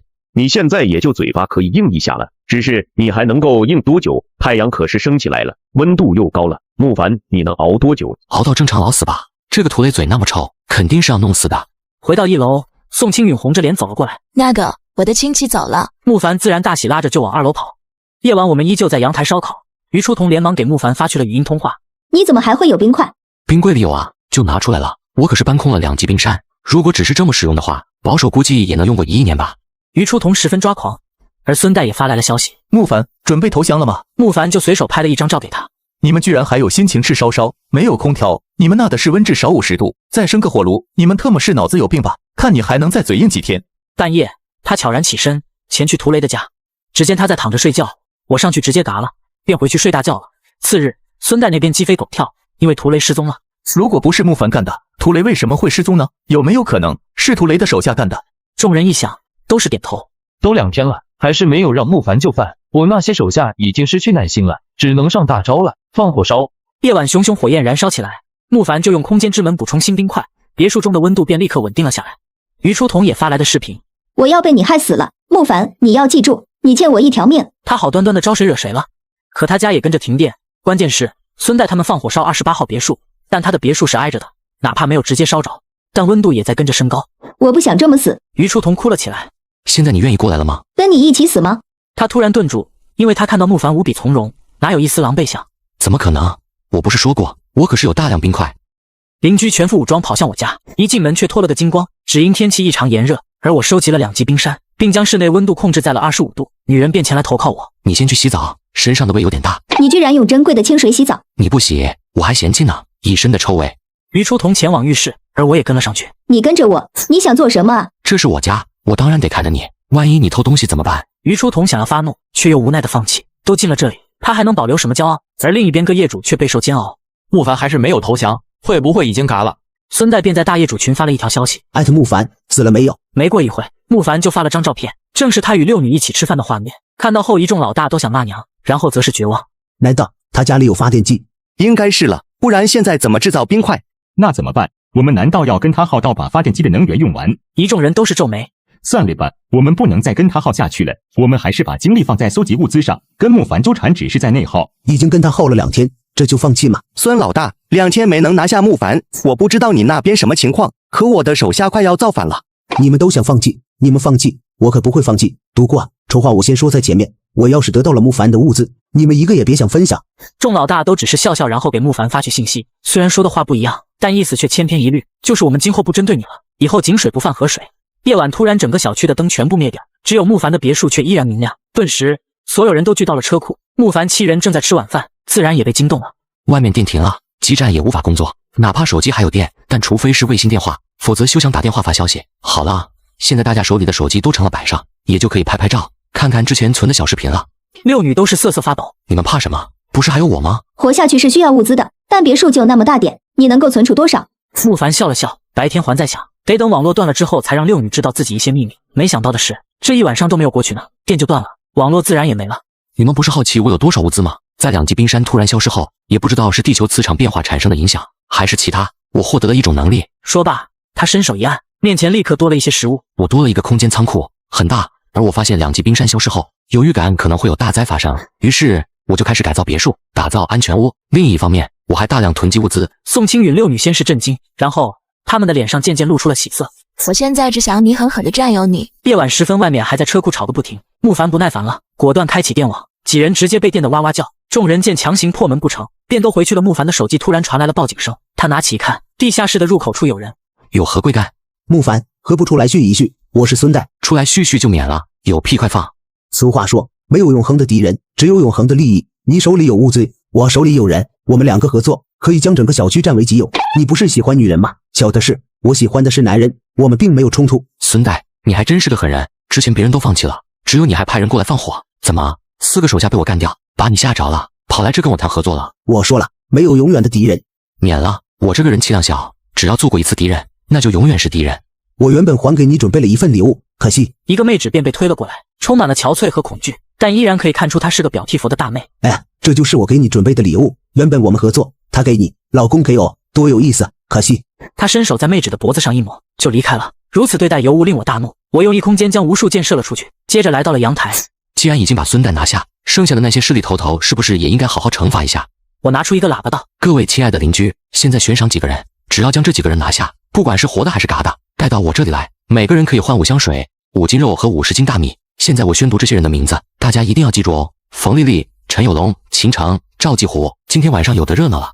这些人断我们的电，还放火烧，要是我们真被逼了出去，第一，物资肯定要被他们抢光；第二，我们这几个妹纸会是什么后果？我们肯定要成为公共用品，而慕凡铁定会被活活打嘎。之前我过来的时候都差点被人抓了，现在的人真的太坏了。那我们就等着看热闹吧。没一会，只见是5个大男人压着一个人来到了地下室。这是你要的陈有龙？那人掏出了一张身份证，高高举起，让监控可以拍得清楚。行，你们先退出去，我准备好给你们的报酬，到时候你们把人推过来，我们进行交换。次日，整个小区20多个老大都给我扔进了空间里，只差2个赵继虎和冯丽丽。赵继虎没有被送过来，是因为他带领他们楼栋的人几乎每晚都出去寻找物资，已经拥有了极大的威望。冯丽丽身边有8个男人愿意为他拼命，所以其他人根本无法下手。没关系，悬赏动不了他们，那我就自己来。男子强行驶入小区，因其拥有大量的武器和人员，很快用武力将小区的居民控制住，并将男女进行了分类。男的全部去1号到5号楼住，女的去10号到15号楼。任何人在任何时候都不能关门，否则……韩正元把小区里的女人分为2批，相对年轻漂亮的女人住进了10号楼，将小区居民押走后，除了10号楼的人，其他人全部弄死，免得他们浪费食物和水。明白了，大哥。突然2名小弟跑了过来，有一幢别墅的门怎么也砸不开。爹，今天先不管了，兄弟们都辛苦了，留2个人放哨，大家一起去10号楼好好爽一爽。回到10栋，冯丽丽一见韩正元过来，她不但配合，还非常主动和热情，让韩正元获得了极大的享受。我只在大哥你面前才会这么烧。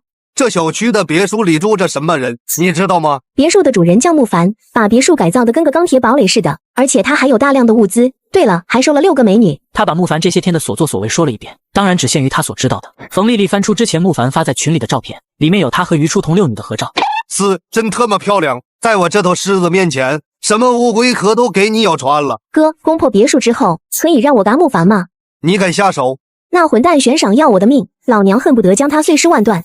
而我早已在地下车库也加装了几个红外摄像头，立刻就看到韩正元一行人在车库到处撒机油。我出门直接开枪引爆，空间之门则放在一旁吸收能量，接着乱枪扫射来到地下车库。真没想到你居然有这么强的火力！我是韩正元，慕凡，我们谈谈。行啊，谈谈。你跟着我，我让你当2把手，怎么样？为什么不是我当老大呢？行啊，我们较量一下，你要是赢了我，你就是老大。好，你来我这里，我和你1对1。我已经答应你1对1了，单挑的地点当然得由我来定，总不能什么便宜都让你占了吧？来我住的地方。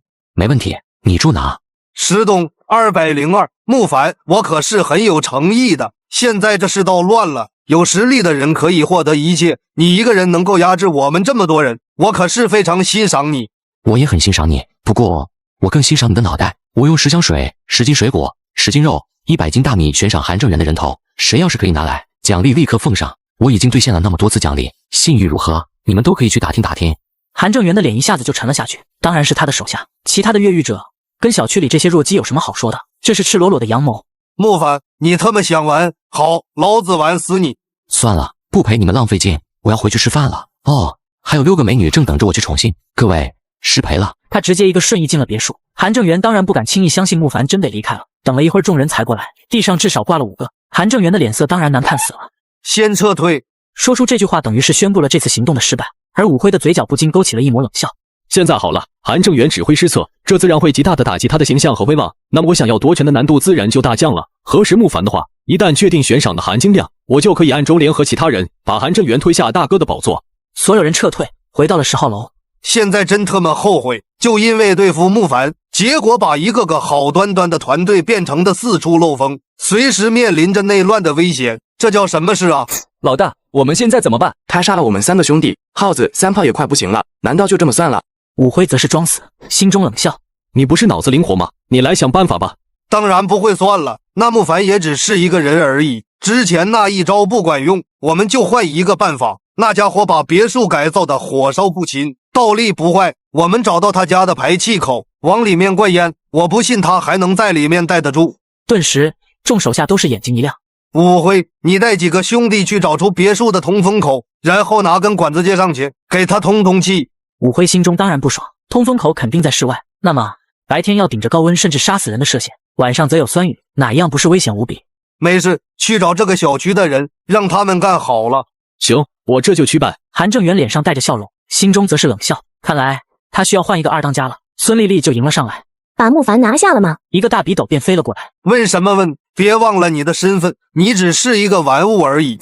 韩正元正要有所行动，老大，管子接好了。孙丽丽，跟我走，让你看看老子是怎么让木凡那混蛋乖乖投降的。来到了18号别墅之中，只见一根管子从28号别墅1楼的墙上连了过来。点火，送烟，别给那家伙有准备的时间。于是他们立刻开始生火。韩正元冷笑，这次一定要让木凡狼狈无比的跑出来投降，重塑他在小弟们心中的权威。到时候武辉还敢有什么异心吗？因为1楼在放火太热，他们就去了3楼。只见木凡等1男6女正在吃火锅。我操，这几个真正点，怎么妹纸全部便宜这家伙了？韩正元一伙人当然气炸了，只见烟雾的效果一点用都没。没想到你们还挺团结的，现在还没有把韩正元崩了。我这里那么多吃的喝的，看来只能我自己享受了。武辉明显露出了异动之色，他不由得拿枪对准正义，可惜他开枪的速度慢了，非要找死。哎呦，火气那么大，居然把自己人都给杀了。韩正元，不必这么让着我吧。韩正元一挥手，走。女子伙同男人算计我，却以失败告终。而夜晚我一路干到他们的房间，趁着他们还在睡觉，我将男人的枪进行改造，随后惊动他们。韩正元和孙丽丽看到我同时惊呼，不是说好了今天晚上要单挑的吗？不过你还真是玩不起，不在你说的房间里面啊。以下有2个放哨的，而木凡又不可能知道他在这一层，那肯定是一层接着一层搜索上来的，怎么会一个人都没有惊动呢？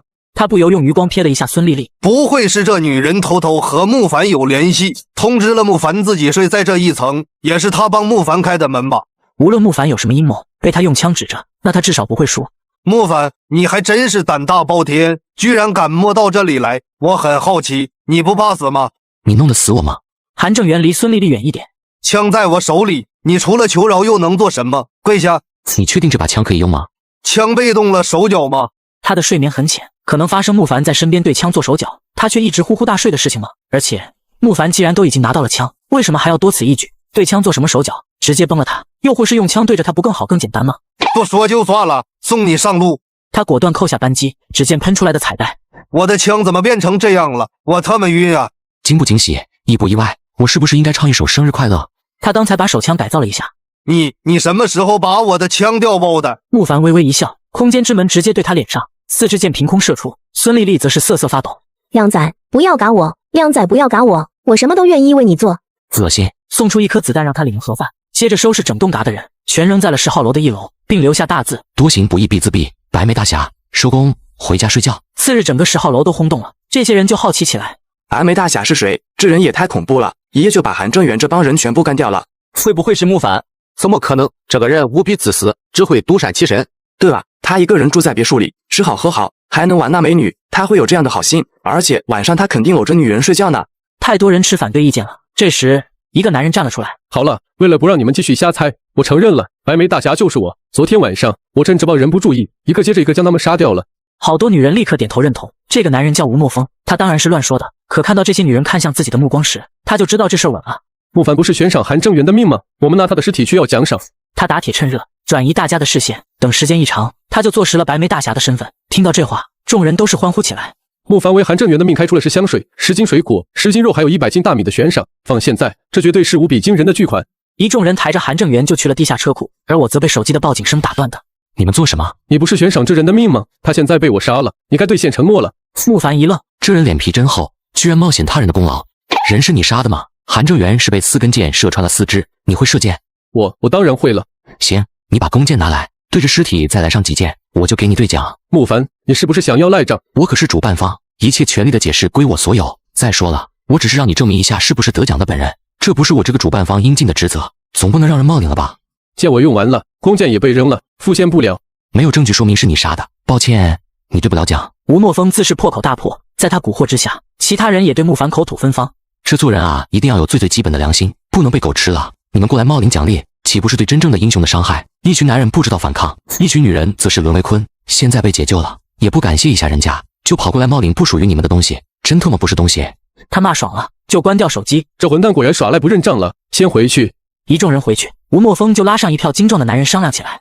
大家先听我说2句，因为这帮歹徒的关系，我们死了太多人，尤其是女同胞，只剩下100多个了。有太多人的老婆被杀，但大家都是人，是人就会有需求，所以我宣布，所有女人还是住在10号楼，任何时候都不许关门。屠龙的少年终成恶龙，吴墨风，你这是什么意思？没什么意思，只是现在妹纸太少了，资源共享一下罢了。他走过去，一把就将这妹纸扛了回去，随后便掀起了一番大战。当这些男人发泄完兽欲后，便聚到一起商量起来。峰哥，我们的粮食和进水都不多了，得赶紧想办法解决。如果能够攻击慕凡那座别墅就好了，不过我就想不通了，他那间别墅就那么点地方，怎么可以放得下那么多的物资？大概是把地下室全部做成储存室了吧？这王八蛋太不守信用了，明明是我们峰哥把韩正元干掉了，他居然耍赖。说这些都没用，慕凡不可能给我们物资，我们也攻不进去，只能另想办法。什么办法？既然那帮歹徒可以来我们小区，我们就不能去别的地方吗？可之前赵继虎说了，附近的便利店已经被搜刮干净了，我们需要去很远的地方才能找到物资。但昨天车库大爆炸，基本上没有车可以用了，不能骑车就用走，不出去找物资只有等死。你们想死吗？他只发号施令，却让别人去冒险，这自然就让抽到签的人不满了。可现在轮到要去搜集物资了，顿时就裂痕纷生。男子一回到家，便被4人架起来了起来，然后嘎了。而4人面面相觑，本以为会难以对付，不料却异常轻松。他应该不是白眉大侠，我们都被他骗了。管他呢，反正他已经嘎了，我们就是老大。慕凡昨天在10号洞行动的时候，也在许多房间放下了窃听器，得知了吴墨风嘎了的消息。可这4人却也没有当上老大，男人们4分5裂，又变成了8个势力，而女人则被当作财富瓜分。这时，手机传来了报警声，只见地下室的门口站着一个男人。谁？干什么？我叫黄宪，有重要的消息。说详细一点，我没时间浪费在你的身上。我以前是政府工程的承包商，负责修建立了一处地下庇护所。慕凡用手机遥控打开了门。我得确保你身上没有能够威胁到我的武器。当黄宪走到1楼时，便看到慕凡坐在沙发上，手里拿着一瓶可乐正喝着。能给我喝一口吗？先说庇护所的事情。华国在5年前就立项，悄悄地开始修建地下庇护所。据我得到的一些内幕消息，这是为了万一爆发 S3 赛季准备的。庇护所共有4层，分别是生活区、休闲区、养殖区和种植园。采用的乃是全自动管理模式，人工智能会干所有的活，养鸡、喂猪、给庄稼灌水，而里面存储的能源和清水足够1000人生活半年。黄宪终于透露了一些庇护所的秘密，详细描述一下。黄宪咂着嘴，目光盯着那罐冰镇可乐。慕凡把可乐给了过去。庇护所最高的容纳人数为1000人，里面当然有发电机，还有足够维持整个庇护所运行半年的能源，再加上其他的物资储备。如果只是住进去10几20人，食物和净水是完全可以支撑几10年的。各种娱乐设施应有尽有。庇护所在地下60米处，那是光线到达不到的地方，绝对的恒温。现在最可怕的就是太阳光还有酸雨，而去了那里之后，这2样都不必担心。慕凡也有些动心，他现在一怕二想，捣蛋了，对着他的别墅来一发，他应该不及反应，直接就被带走了。见慕凡颇有心动之色，黄宪赶紧打铁趁热。这个庇护所原本是打算在5月9号交付的，结果天灾突然就来了，现在庇护所肯定空无一人，我们只要去了，那庇护所就是我们的了。这个庇护所又不是只有你知道，说不定现在已经被人占了。不可能，我是这个项目的承包商，既然工程还没有正式交付，那进入庇护所的权限就还在我的手里。不瞒你说，去庇护所要乘坐电梯，而要进电梯就先要打开门，而打开门的钥匙在我手里。你答应我的条件，我就带你过去，也只有到了那里，我才会拿出钥匙。你有什么条件？第一，我需要在庇护所拥有一套房子，而且是甲级的。可以，没问题。当太阳快要升起时，只见一辆学校的巴士猛地冲进了小区，向着地下车库的入口撞了过去。而我迷迷糊糊醒来，听到了枪声。怎么还有枪？他索性起床了，跑到阳台上去张望，却见隔壁阳台上居然出现了人。你是慕凡？傅林，真是你！我是傅林，真没想到我们居然会在这样的场合下相见。傅林，他是谁？高温末世，高中同学竟逃到隔壁避难，还带了3个高傲姐和1个公子哥。这回人不仅高傲，还想让我当他们的牛马。慕凡，我们都一夜没有吃喝了，你找，给我们弄点吃的喝的，放心，我们会用高价收的。说着，他的脸上也浮起了一抹不耐烦之色。老子跟你说了那么多，你他妈怎么还是没有动？老同学，你既然知道末世来了，这个世界已经变成了一团糟，你眼中曾经的权贵已经跌落进泥淖之中，钱有个屁用！傅林当然不信，舔权已经深入他的骨髓。慕凡，别说这些，看在同学一场的份上，你现在给我们食物和水，以后高少的人过来救我们，我们可以将你一起带上。高石海露出一抹冷笑，你凭什么替我做决定？高少，我们现在毕竟没吃的喝的，算是有求于人，而且以高家的财大气粗，哪怕多养一个人都没有关系，关键是不能让你在这时渴着饿着，不是吗？行吧，只要这几天把我伺候好了，我就带他回家里。有了高石海的承诺，他当然就可以和慕凡好好谈判了。慕凡，正因为现在这时局太乱，我们才需要抱紧大腿呀。高家何等豪门，而且一直有防患灾难的意识，家里可是囤积了大量的物资，你在这里只能苟且一时，只有去了高家，你才能一直活下去。食物和水我还真有，不过我只对美女有兴趣。什么意思？傅林先是一愣，他不由看了眼老婆、大姨子还有杨妞，然后就呲起牙来。你还真是敢啊！高石海一把就把傅林给拉到了身后去。你别给脸不要脸，快去拿吃的喝的来，我又饿又渴。见高石海生气，傅林连忙向慕凡道：老同学，高少都发怒了，你赶紧去拿食物和水来，并给高少赔个不是。谁跪下来？我可不习惯跟人平视说话。慕凡没有理这个富二代，而是向徐玉他们道：我欢迎美女和我做交易，一次给1块面包和1瓶水。高石海爆起了粗口：你特么的，你找死是吧？小爷要弄死你！他向着赵国富吩咐道：你给我弄死他，弄死他！只剩下1颗子弹了，如果浪费在这个人的身上，如果还有人闯进来，一旦不怕威胁，我就保护不了你们。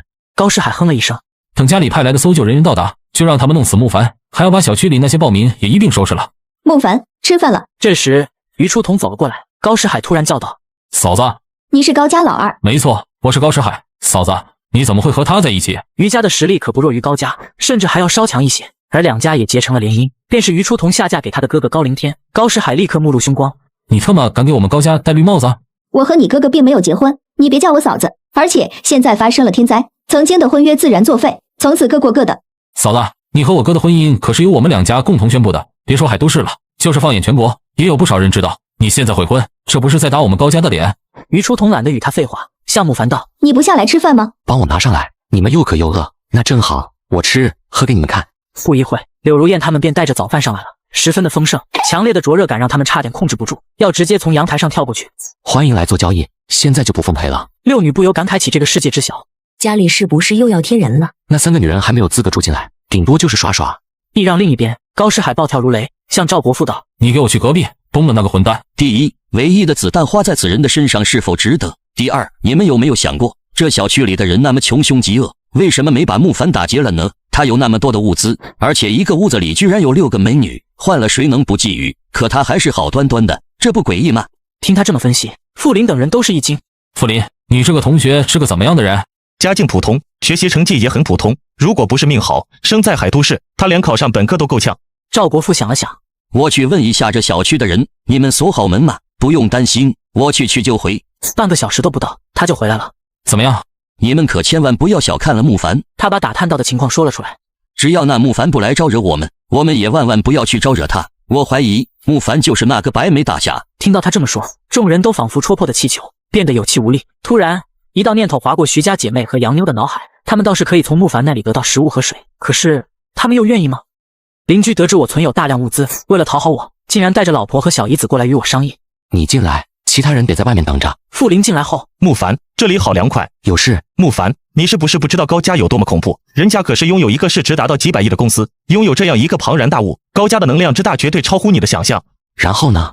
还什么然后？你赶紧向高少去道歉，他想要什么你就给他什么，不要说我是在欺负你，相反，我是在救你的命啊！你看起来聪明，其实是个蠢货。现在都什么时候了，你居然还想着拍一个富二代的马屁？看看他，都把跟高石海同等级的于初桐给睡了，你这个人怎那么冥顽不灵呢？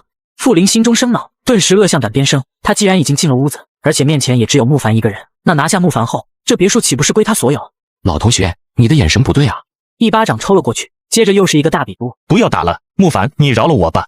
你想做狗是你的事情，别以为人人都和你一样愿意当狗的。行，你可以滚了。木哥，你让我留下来，以后我就给你当狗，我全都听你的。慕凡都有些震惊，他早知道这位老同学是马屁精，但能够无耻到这样的程度，还是让他吃了一惊。连你老婆都没有资格住进来，更何况你。听到慕凡说连徐玉都没有资格住进来，他心头倒是一松。慕凡应该看不上他老婆，没有资格住进来，不代表不能在这里来一发呀。给我麻溜的格温！慕凡把傅林推了出去。你特么什么东西，居然敢这么对我！小瘪三罢了，得弄死你！这家伙对我很信任，不然不会开门放我进去。那么下一次我带着赵国富过来，用枪一逼，这家伙是不是就会乖乖听话了？到时候整个别墅都是我的。难得傅林在心中升起一股名为野心的东西，让他终于有了一丝男人的感觉。徐玉、徐倩，你们两个不是看不起我吗？我倒是很期待你们反过来跪舔我的样子。接着他回到隔壁，鬼鬼祟祟地把赵国富拉到一边。赵哥，我跟你商量个事。什么事？赵国富有些不耐烦地问道。他也看不起这个只会拍马屁的男人。我刚才去了隔壁，那慕凡不但有大量的物资，而且他的别墅不知道怎么搞的，居然还无比的凉爽。赵哥，我们合作，把别墅抢下来怎么样？慕凡有那么好对付吗？要知道，韩正元一伙人个个有枪，结果呢，还不是被慕凡全部解决了。虽然慕凡并没有承认过，但直觉让赵国富认定就是慕凡干的。慕凡那小子对我根本不加提防，刚才我去敲门，他直接就开了，所以等下我再去敲门，等他一开门，赵哥你就用枪指着他的脑袋，让他乖乖把别墅让出来。赵国富也确实想过上好日子，可相比之下，还是自己的性命更加重要。再说吧，你还犹豫什么？慕凡也只是一个人，特么的就是运气好了点，赌球赚了点钱，有什么好怕的？这里的人都宁可跑出去冒险寻找物资，却不去打慕凡的主意。你以为就你聪明，别人都是傻子？赵国富没有再理会他，径自出门。装什么装？如果枪在他的手里，傅林的心中不由升起一个大胆的想法。没一会，赵国富就回来了。让人意外的是，他居然还带回了吃的喝的。哪来的？用枪逼小区里的人交出来的。就这么点？我也不能把他们的食物全部抢了，不然他们要是饿死了，还怎么出去找食物呢？不能合则而渔。徐家姐妹、杨妞等都是点头表示同意，可高诗海却还在骂骂咧咧，说小区里的人那么多，死一批就死一批，有什么大不了的？赵国富的眼中闪过一道凶光，但还是忍了下去。还有一线希望，就是高家会派人过来把高神海接回去，那么我也可以沾点光，否则的话，我干嘛要养着这些废物呢？顶多就是养着3个女人，偶尔可以爽爽。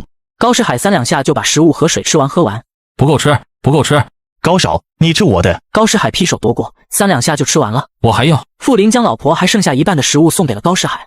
你特娘那是我老公，有食物不留给我吃倒也算了，居然连我省下来的半分也要拿去拍马屁，什么狗东西！他气得向着2楼的一间卧室走去。徐倩用鄙夷的目光扫了下傅林，他追上了妹妹一起回了房间。姐，我们会不会饿死？不会，可我饿得前胸贴后背了。徐倩便在他的耳边说了一句：不行。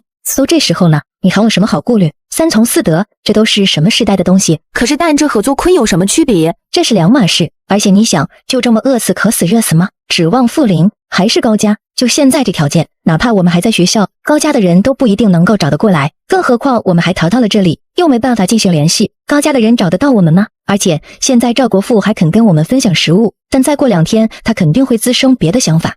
姐，这世界真的如此混乱了吗？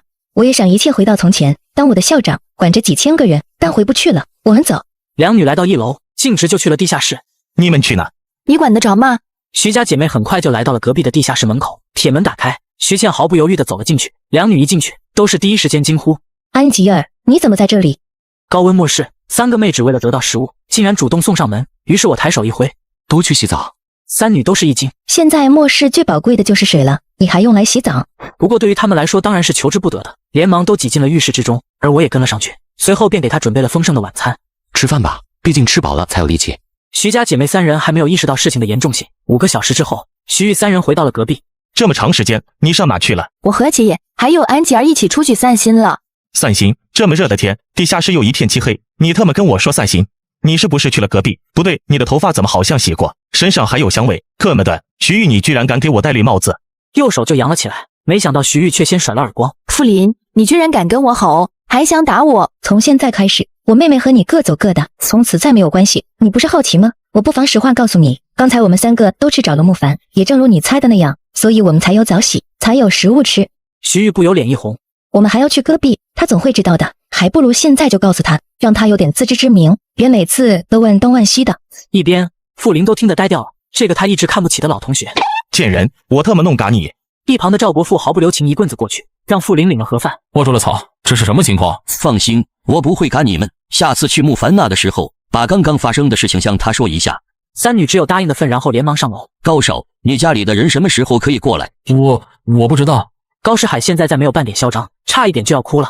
这个回答让我不甚满意啊！不瞒你说，刚才嘎了2个人后，我突然想通了好多事。你说现在末日都降临了，你高家的权势还会管用吗？我觉得没啥用了，毕竟受不到保护的财富就如同小孩抱着金砖，随随便便就会被人抢了。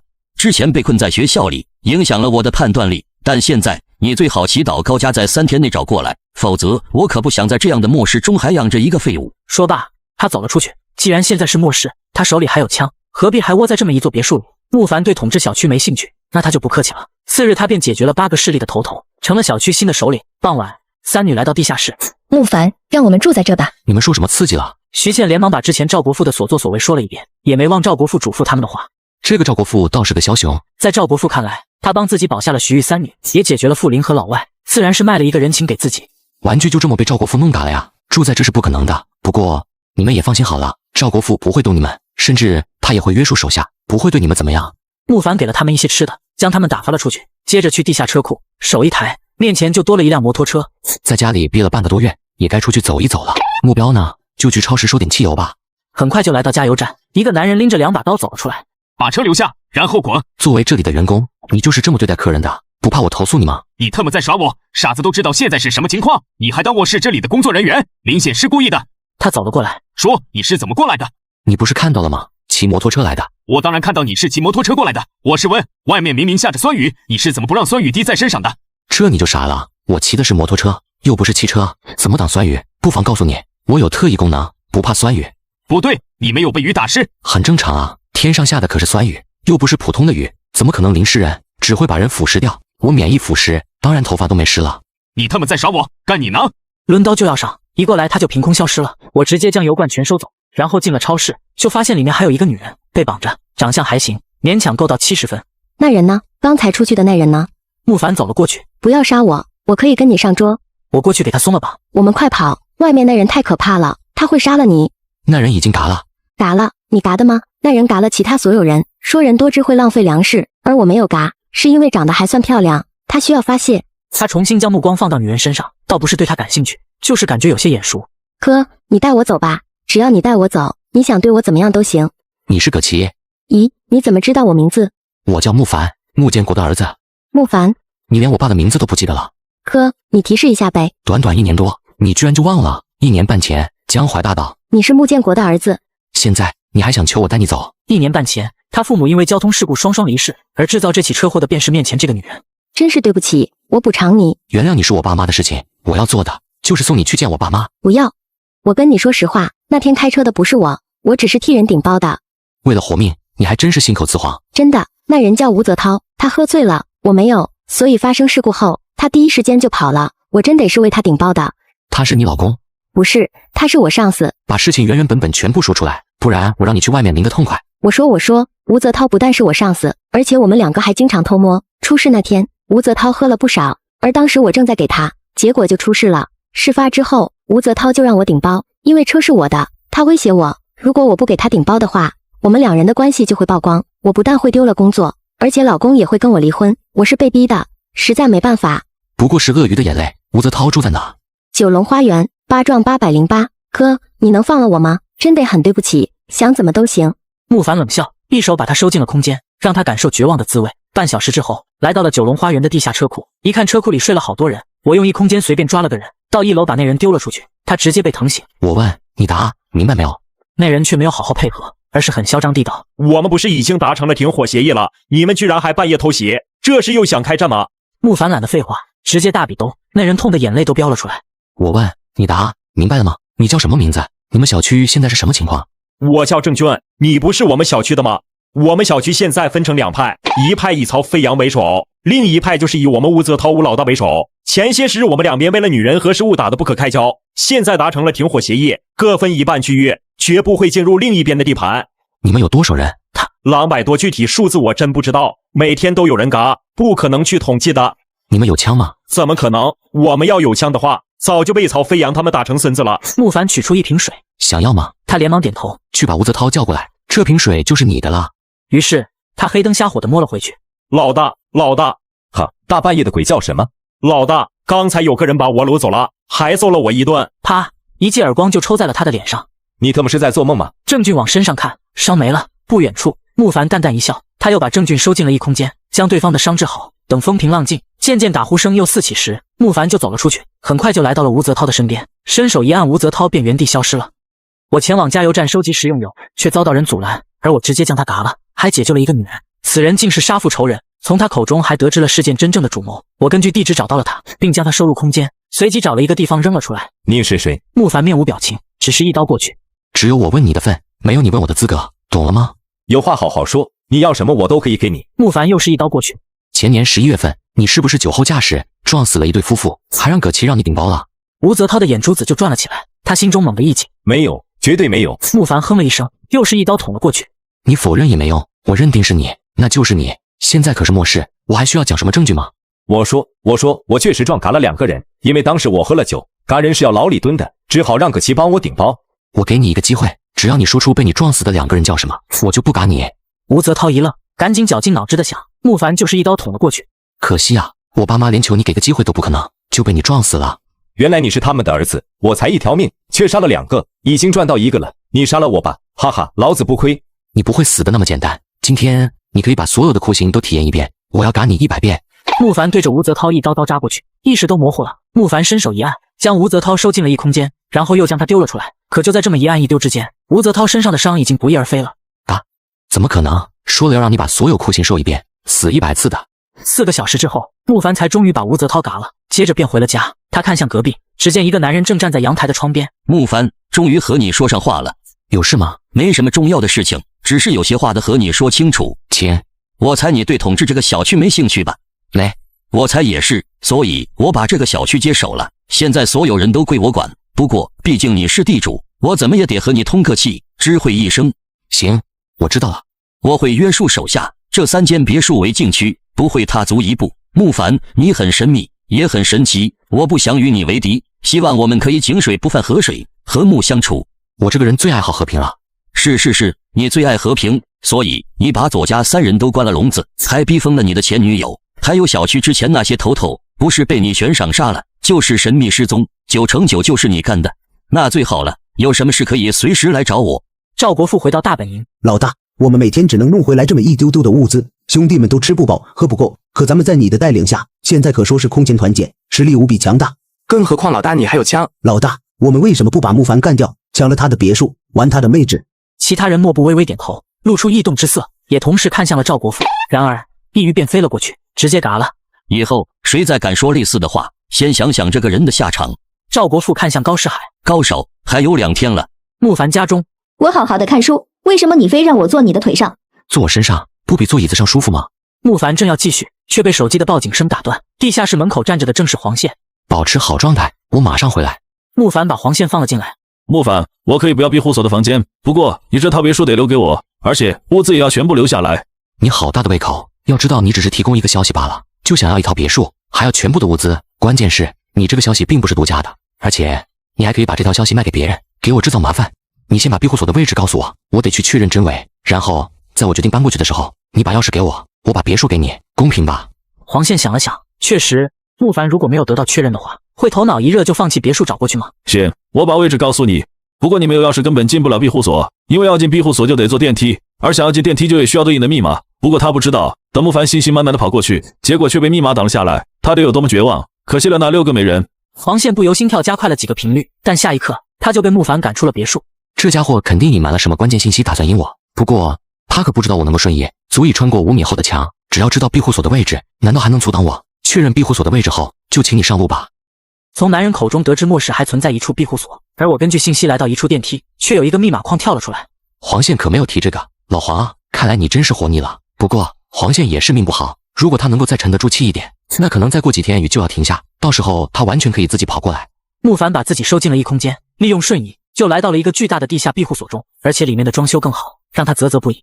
这里可是能够容纳1000人的，我开个1000人后宫团，开玩笑，我的体能哪怕是人类巅峰的，但毕竟也不是铁妖金肾，1000个真太多了。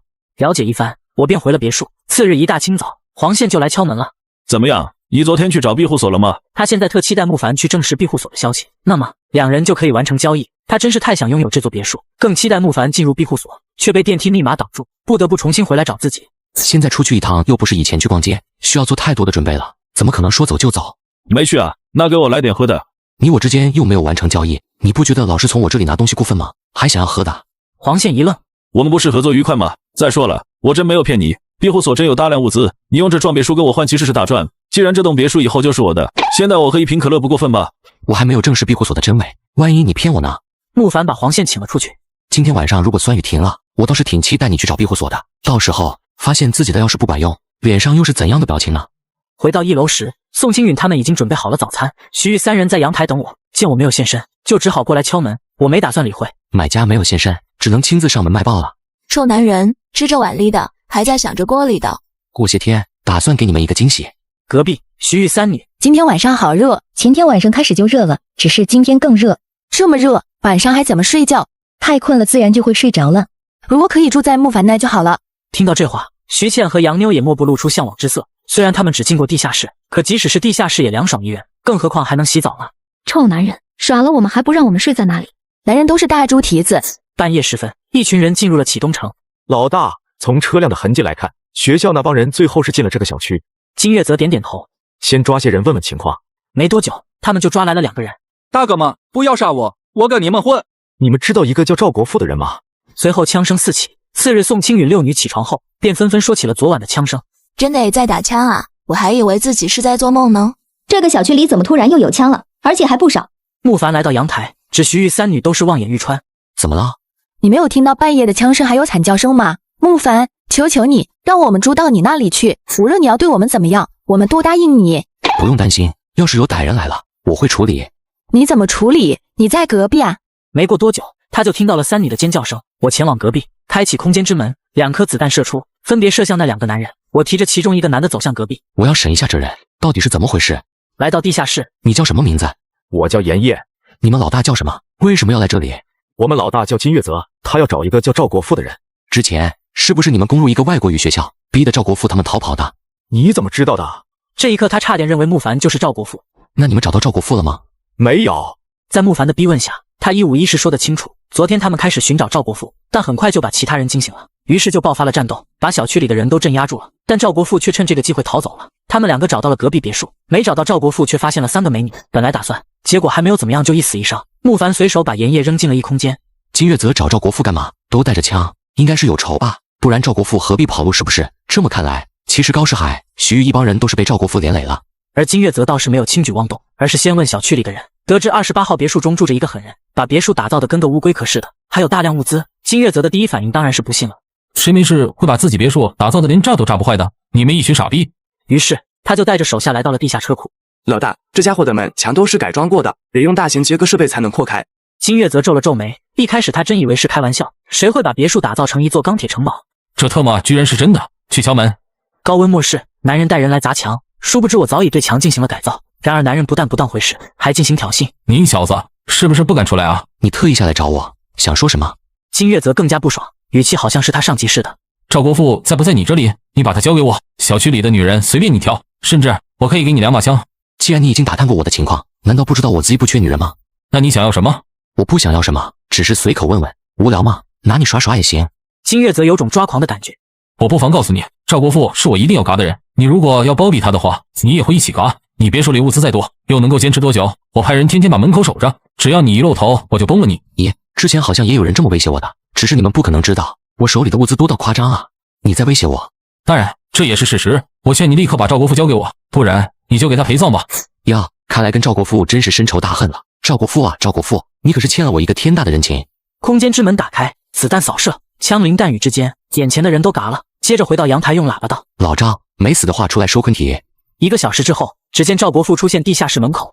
昆体都处理好了，处理好了。赵国富的态度明显变得不同了，他太庆幸自己做出的选择了。月泽非要杀你，你跟他有什么仇什么恨？难道你玩了他老婆？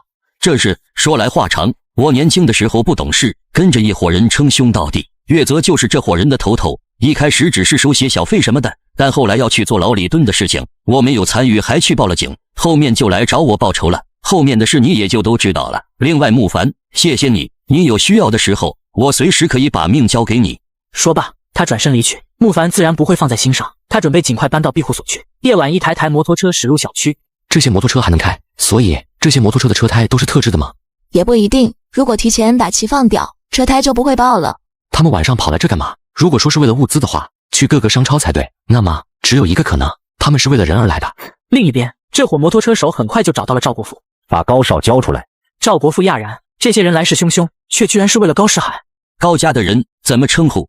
罗平，我是赵国富。高神海确实在我这里，不过你们想要将他带走的话，得付出一些代价。你说，我需要大量的食物和水。没问题，不过我得先确认高少是否安全。没一会，高世海就被推了出来。他何曾受过这样的苦，整个人都是颓废的不像话。他这才看罗平，然后整个人就激动起来。罗平，是我爸让你来救我的吗？快带我走，带我走。二少放心，我一定会带你平安回家。你要多少食物和水？当然是越多越好。赵国富心里是这么想的，却不敢这么开口，毕竟现在是末世，一条人命能值多少钱？2000斤大米或等量的食物，1000升饮用水。罗平第一时间答应下来，取出了一支卫星电话，开始打电话。物资正在运输中，还请等个半小时左右。半小时就可以把物资送过来。赵国富不由惊喜，想到获得这笔物资后，怎么也要分出一半去孝敬慕凡，哪怕慕凡有更多的物资，可能看不上，但这可是他的心意。过一会，几辆摩托车就开了过来，每一辆上面都放着袋子之类。放人吧。赵国推着高世海出去。高少，谢了。罗平脸上的笑容立刻消失，全部嘎掉。顿时对着赵国富众人就开始了乱射。此时惨叫声连绵不绝。我们投降，别打了，我们投降。罗平，一定要把赵国富给我拿下，这混蛋居然如此对我，我要让他尝尽折磨后再弄嘎他。停火，赵国富，我家二少要和你谈谈，还不滚出来？他走了过来，只见柱子后的赵国富不见了。他中弹了，跑不了多远，给我追。不只是赵国富，还有一个混蛋。他想到了慕凡，这个家伙也完全不给自己面子，对着自己尽情辱骂。跟我走，还要弄嘎几个人，不过他家的防御太强了，我带你们来去抓隔壁的3个女的，都跟慕凡有一腿，把他们拿下，用他们来威胁慕凡。都听到没有？二少说要弄嘎几个人，都跟上了。于是他们18栋别墅区带到了徐玉3女。罗平向着隔壁喊道：慕凡是吧？你的女人在我手里，不现身说个话吗？他们只是我玩玩的对象，你觉得可以用他们来威胁我？行不行？总得试一下才知道。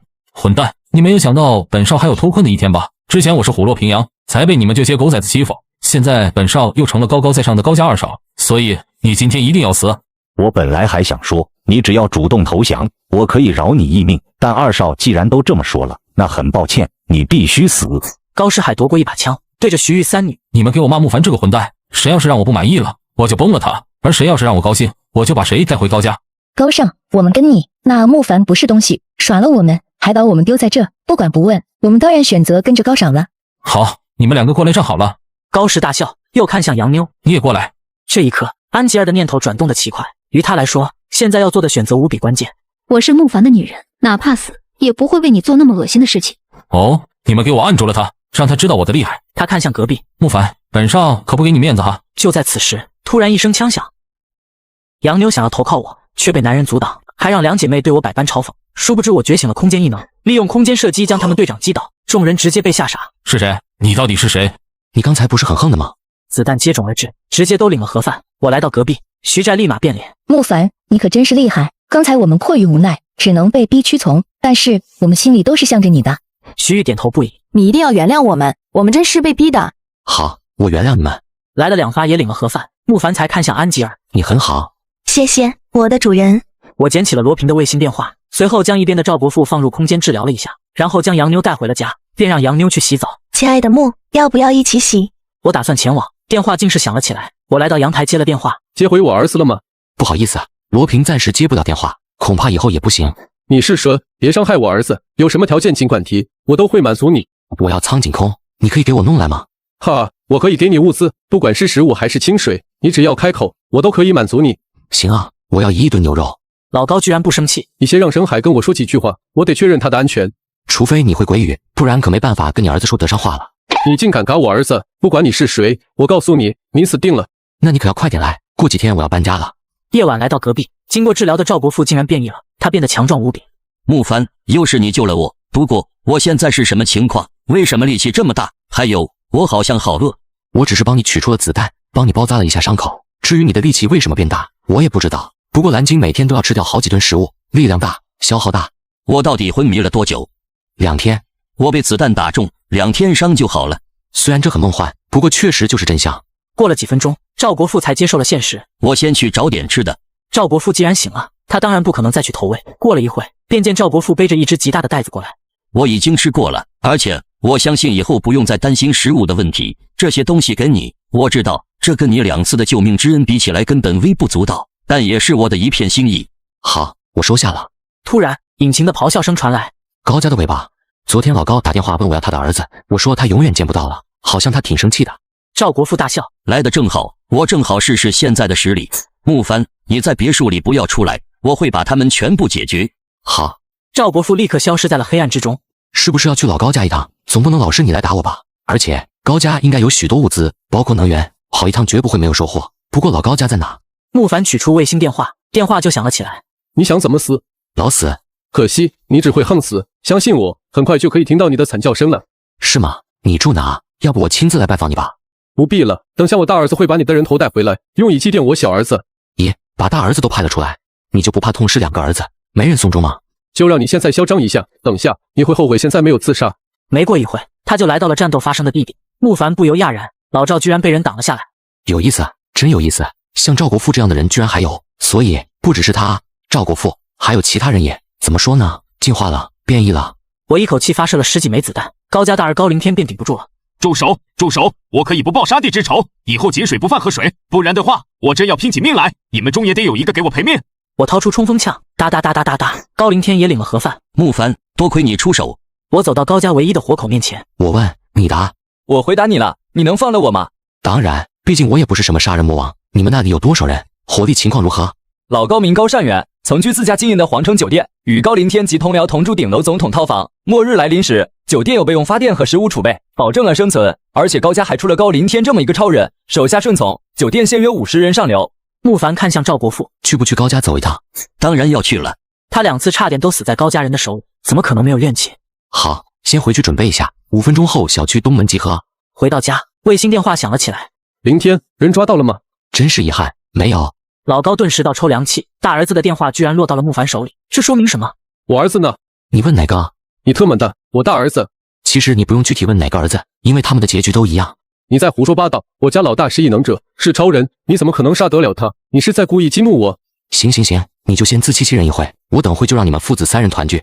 接着他转身去了小区门口，男人找了个妹纸整活，竟然还让人在一旁观看。而我早已解决了门口的守卫，此时一进门，只见一个男的躺在地上没法动弹。老高，这是什么情况啊？玩得挺花的呀。我的人这么快就被你干掉了？只有一半，我总不能什么活都干了，另一半交给我兄弟处理了。另外，你玩得这么变态吗？高善元居然还笑了。你觉得他如何？颜值我给94分，身材吗？95分吧。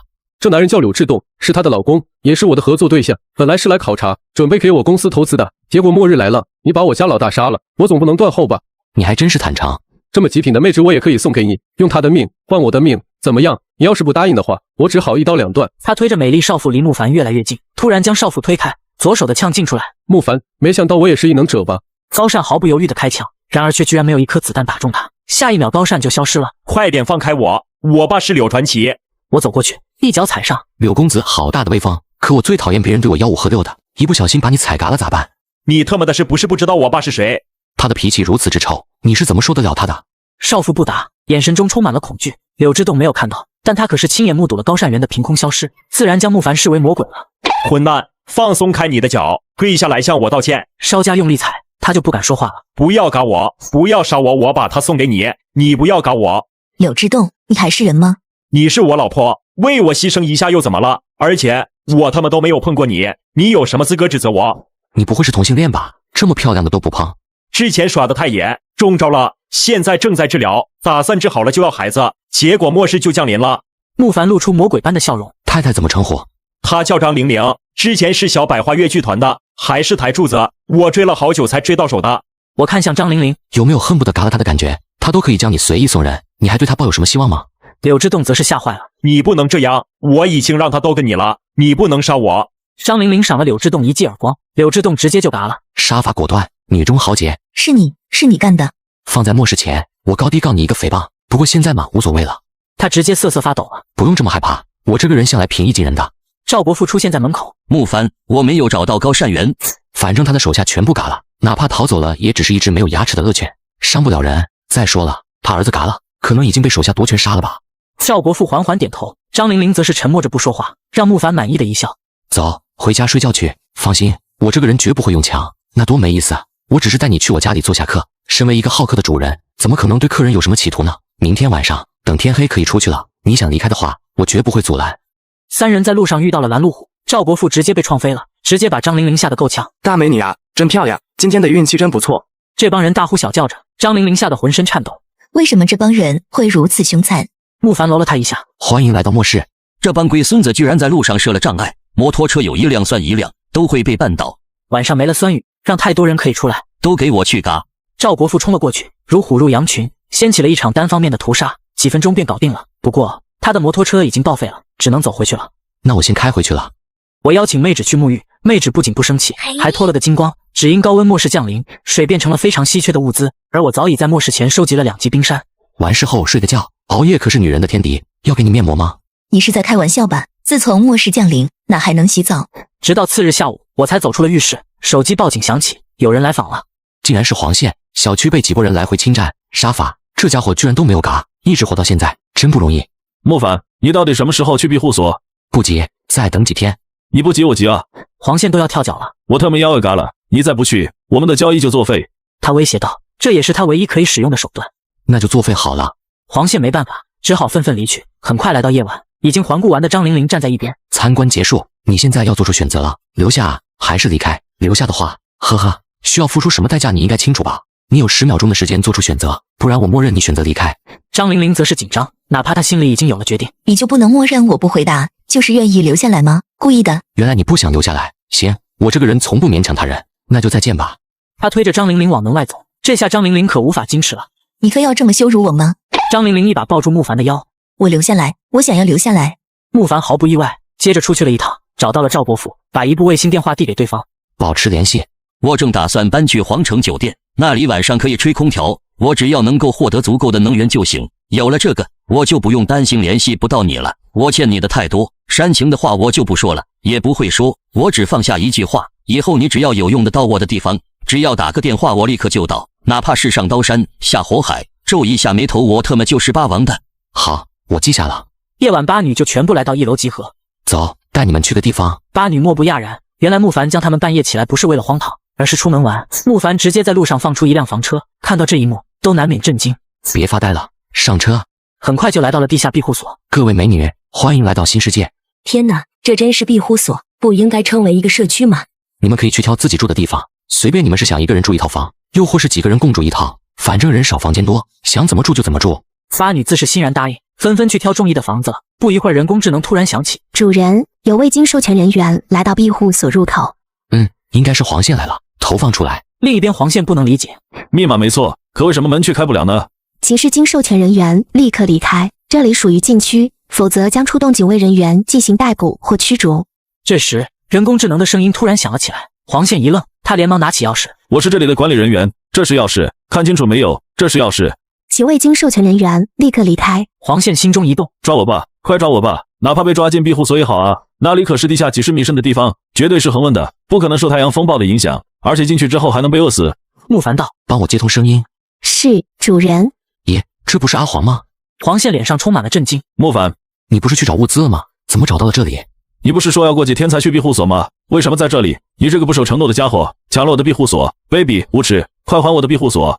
黄县嚎了一阵，终于还是接受了现实，还能怎么办？谁让之前耍木凡？木凡，求求你，行好，让我进去吧。庇护所那么大，根本无所谓分我一间房，而且我只有一个人，不可能吃掉多少东西的。再怎么说，也是我把这个庇护所的消息告诉你的。你现在进了庇护所，可不能忘恩负义。阿黄，你要这么说的话，我可要和你说道了。你怎么没有告诉我，进入第2部电梯之后还需要密码才能启动？黄县不由心虚，我忘了，我真的只是忘了。阿黄，你真以为我是傻子吗？黄县听木凡这么说，知道木凡不肯放自己进入庇护所了，再次破口大骂起来。骂着骂着，只见面前的合金门竟突然打开了。难道木凡良心发现了？黄县还没有来得高兴，便见木凡走了出来，然后他眼前一黑。高温末世降临，我不仅囤积了大量物资，还收留了8个大妹纸，此外还得到了一处大型地下庇护所。里面拥有大量的娱乐设施。门口突然传来爆破声，这帮人居然在门口安装 C4，而我立马启用防御系统，门口的一帮人直接被蒸发了，只留下一人。我叫江海，是跟苗和伪苗老大混的。你想要什么尽管说，只要我能办到的，绝不会迟疑一下。慕凡点点头，然后就把他丢进空间。苗和伟发现派出的人没有回去，无论是猜他们被杀了，又或是霸占了庇护所不肯回去，肯定还会派人过来查看，要么自己亲自过来，只好弄嘎了。接着我前往了一个当地的交易市场，一名小弟迎了上。哥，看你的样子是第一回来吧？这都可以看得出来。当跑腿的眼力是最重要的。哥，我给你介绍，我们这龙王店就是我们家老大龙哥创立的，这是一个大型市场，无论你要什么物资，都可以在这里买到任何东西。就今天，等下会拍卖一个大明星，起拍价是1000龙币。龙币？这是什么加密货币吗？就是我们龙哥发行的货币，在我们这里进行买卖，都只能用龙币进行交易。这个龙哥相当于掌握了铸币权，不是躺着就可以把钱撑了。哥，你想在这里购物的话，就得先去兑换龙币，要么在这里摆摊出售物资换取龙币，这里严禁一货，发现后赶无赦。另外，哥，我们这里什么都能卖，但是大米和纯净水不行，只能兑换龙币，也可以用龙币指定兑换回大米或水，当然要收一些手续费的。那什么东西最值钱？当然是妹纸。行，我去车里取点货。哥，你放心，只要你进了我们龙王店，你就是绝对安全的。谁要在这里动手，东哥、刀哥他们都会让他们见不到明天的太阳。慕凡走出酒店，从一空间中取出3条华子，一条价值100龙币，哪怕打8折收，那也有800里，3条就是2400，足够上2楼了。接着来到2楼，人来人往，突然一个声音响起：“慕凡，你是慕凡啊？你怎么在这里？”慕凡看了过去，郭子慧。郭子慧是他的大学同学，之前还倒追过慕凡，是看上了慕凡的本地户口，他想要通过嫁人的方式拥有海都户籍。你认识？大学同学追过我，不过我看不上。原来是只癞蛤蟆。打量一下慕凡，见他手里还拎着一个垃圾袋。这可是龙王店，龙王看上的当然都是宝贝了。你拎个垃圾袋想做什么？可能是酒店里的小弟吧。慕凡心道，既然你颠倒黑白，那我可要揭你老底了。还没有开口，刚才那名小弟就迎了上来。哥，你拿到东西了，来，我带你去兑换。说着，他还把慕凡手里的垃圾袋接了过去，但一入手他就移了一下，因为太轻了。果然，慕凡还是在冲大头。哎，穷人就要有穷人的样，装什么装？慕凡淡淡一笑，他本无意装逼，但你非要把脸凑上来挨抽，那也只好成全你了。我们走。哥，那你跟我来。于是两人就换了个方向走。郭子慧两人一见，自然更加笃定慕凡根本没有值钱的东西可以兑换，刚才只想开溜而已。亲爱的，我们跟上去，看这家伙是怎么出丑的。他不想出丑，我们就偏要跟着。慕凡很快就来到兑换处，郭子慧也跟了过来。慕凡，穷逼就穷逼呗，非还要丢人现眼，何必呢？下垂的那么厉害，就不要这么笑，都快甩出来了。郭子慧顿时戛然而止，脸一下子涨得通红，甚至发紫。舒行当然大怒，你现在尽管嘴上不干净，等出去之后，老子弄嘎你。只因拒绝过他，他便和现任对我嘲讽，还说我拿了个垃圾袋来交易，殊不知里面装的是3条华子，两人直接惊掉下巴。在末世，这可是极其珍贵的物品，你这家伙不会是抢来的吧？我不予理会，将华子兑换成了24张龙币。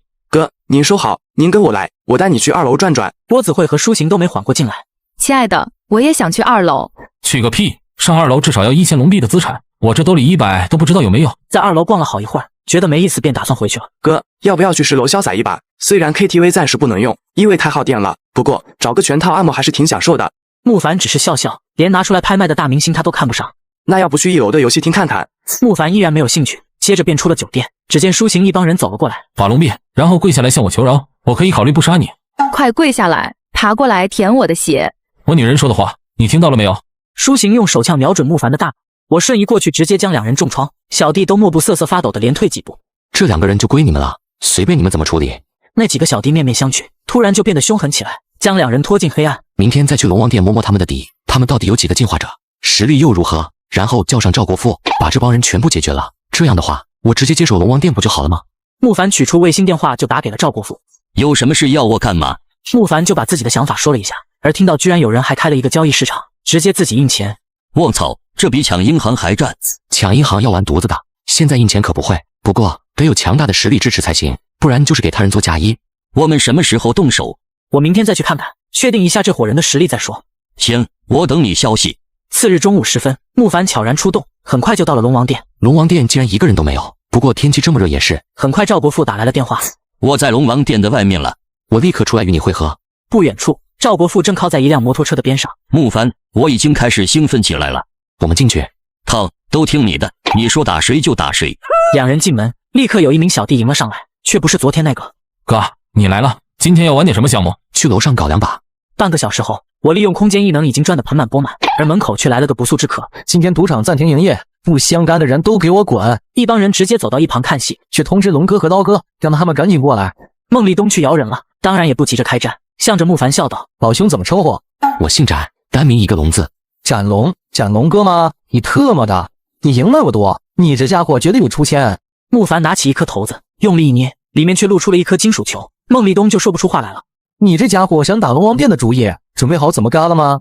赵国富直接上前硬刚，而我掏出枪进行干涉。很快东哥就被屈服了。就在此时，门口一声怒轰：“谁他妈来这里找死！”这一叫就让慕凡失去了玩耍的想法，连忙又开了3枪。两位还真是心狠手辣，这么快就打嘎了我的兄弟，现在你们要谢债谢还了。龙哥发动自己的异能，而我躲在一旁竟然没受到一点伤害，不科学啊！怎么一点事没有？继续啊！慕凡笑道：“刀哥，你快上！”李晓却十分犹豫，他怕自己将慕凡二人缠住之后，欧阳龙来个六亲不认，直接将他和慕凡他们一起干掉。老大，你先用大招把他们干得差不多了，我才能出手，不然2打1，我不是对手啊！他妈的，这时候你还跟我推3阻4玩什么心眼？快上，不然的话，我们只会被他们逐个击破。你以为他们把老子弄嘎之后会放过你？我们放过你？李晓犹豫起来，而欧阳龙冲向门口。高温末世，我预想拿下当地最大的黑市，不料反派出手释放他的异能，强大的技能将队友嘎了。殊不知我觉醒了空间异能，利用空间吞噬了能量。你现在投降的吧？我可以饶你一命。欧阳龙不由迟疑起来。一会儿等你们放松警惕，再弄嘎你们。好，我认栽。只见赵国富闪电般冲去，将他嘎了。酒店里的人能用的尽量用，省得我们再去招人。明白？你不想出面，我们一个在明，一个在暗。于是他拎着欧阳龙走了出去。从现在开始，我是这里新的主人，谁有意见？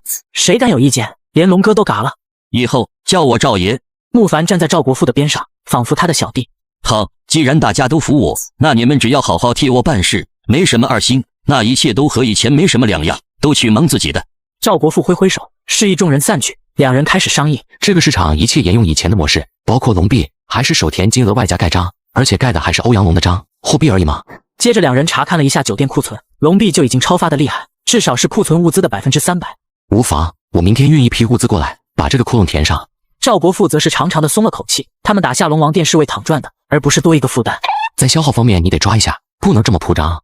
我明白。然后酒店方面不再强迫女人，另外酒店方面大力收汽油、柴油、医生油可以换医生水，现在什么都不缺，唯一收集的不够海量的便是能源了。按庇护所的消耗程度，也就只能用10年，怎么也要准备100年的量吧。接着把酒店中的女人全部聚集起来，这里的女明星走了过来，顿时让赵国富双眼一亮。你是赵妹？我是赵妹。赵国富立刻看向慕凡，脸上带着询问之色。君子不夺人之好，再说我对他没兴趣。赵妹则是好奇地看了下慕凡，难道赵国富不是头，而是慕凡？慕凡自然不会满足赵妹的好奇心，就扬长而去了。次日便开着一个卡车过来补货，众多物资引来了大量的人围观。慕凡，是你啊？孔世豪，他的前同事，末世后成为了进化者，控制着一个小区。你怎么跑这里来了？哦，我现在在这里工作。孔世豪却只以为慕凡是这里的小弟，这很正常。听说刚才这里还运来了一批物资。是的，还有一箱雪茄，真想买几根尝尝。老公，你说要带我来购物的？孔世豪看着慕凡笑了笑。你嫂子原配呀，叫文珊珊。慕凡打量一下，这个文珊珊27、28岁的模样，长相差不多65分吧。慕凡，你比我们熟，带我们转转，放心，少不了你的小费。文珊珊则是欲言又止。给小费干嘛？他不敢说出来，也只能瞪了慕凡一眼。行啊，我带你们转转。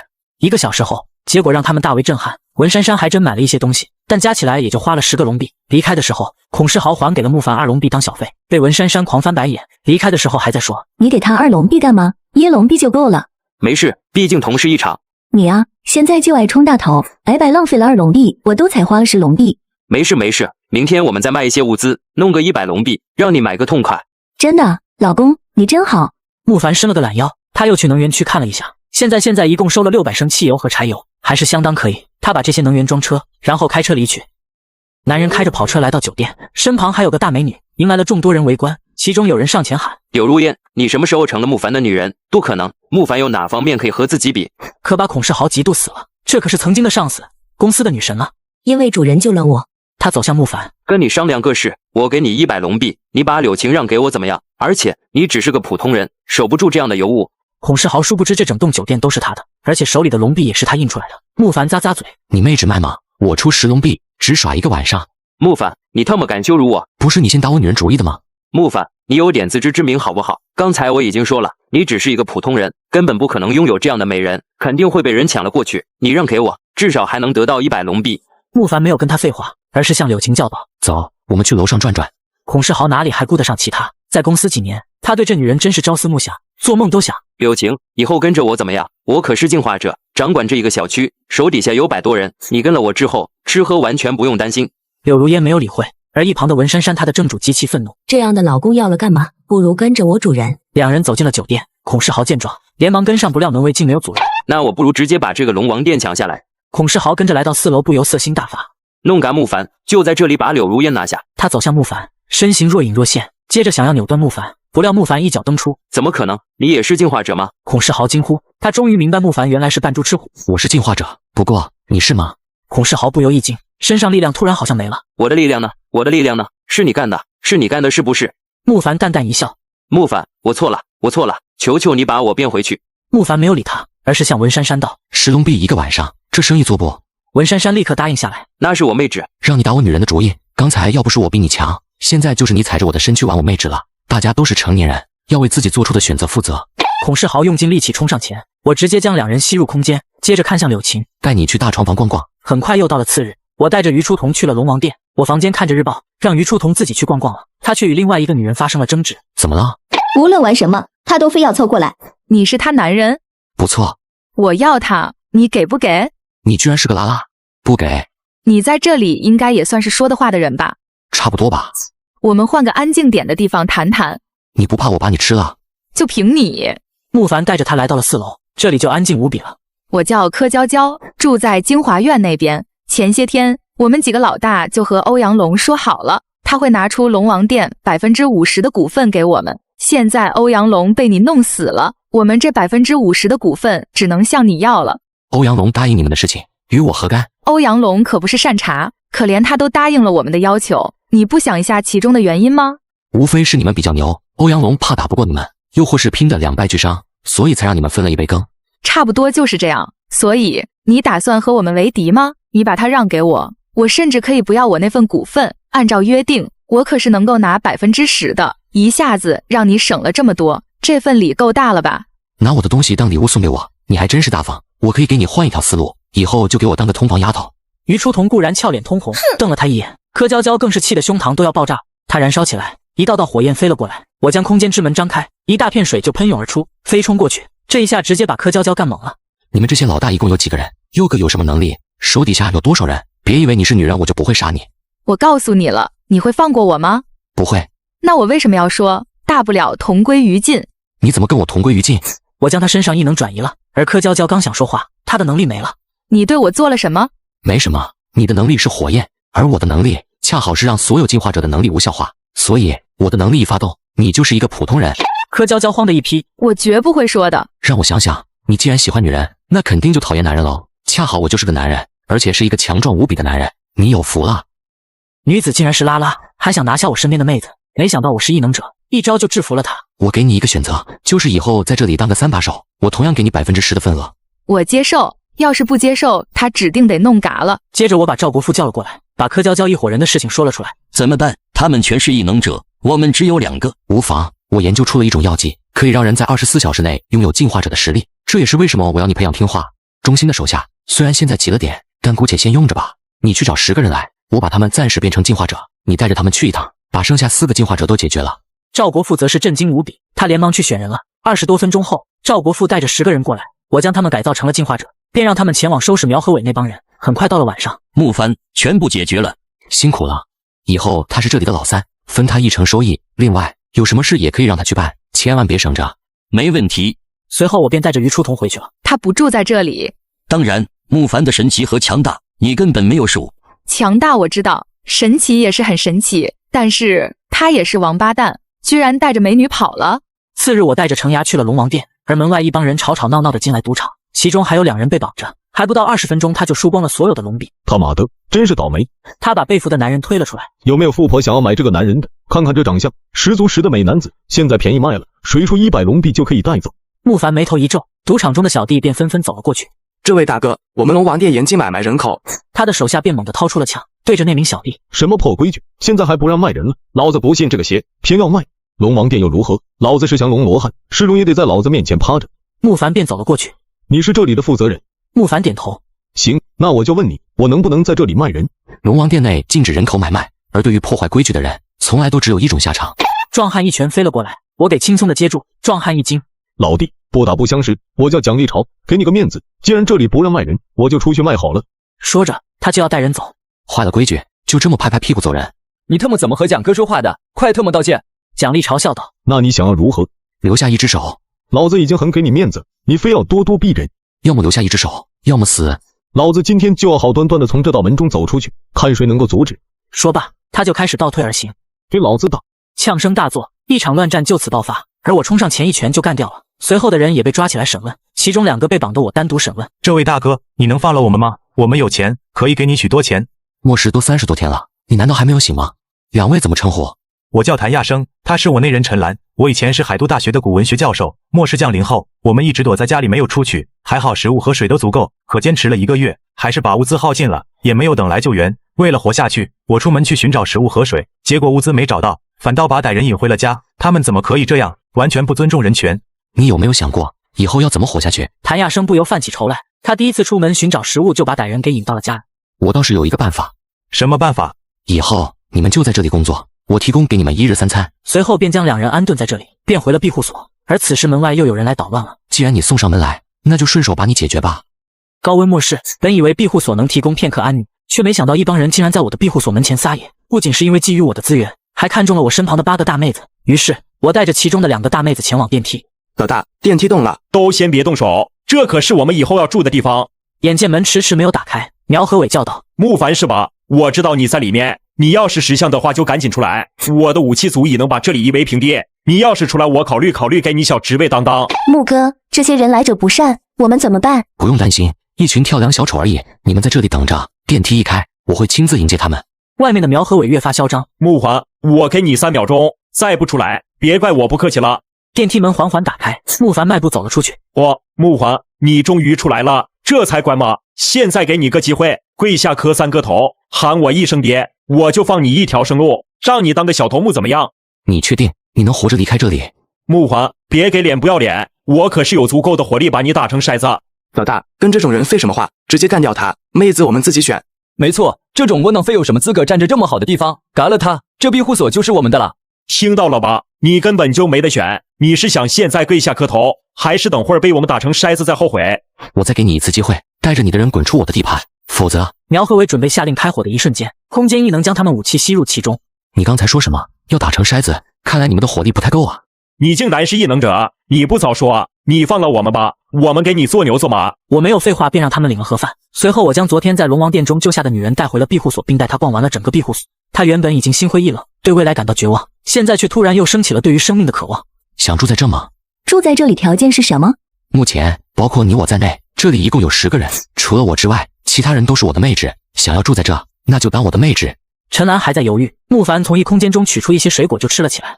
你竟然拥有这么多水果，而且是凭空变出来的。在末世之前，我意外获得了一个空间仓库，恰好又囤了一些物资。你能不能让我考虑几天？陈兰咬着牙，显得犹豫不决。过了这个村，就再也找不到了。别等我走，我答应你。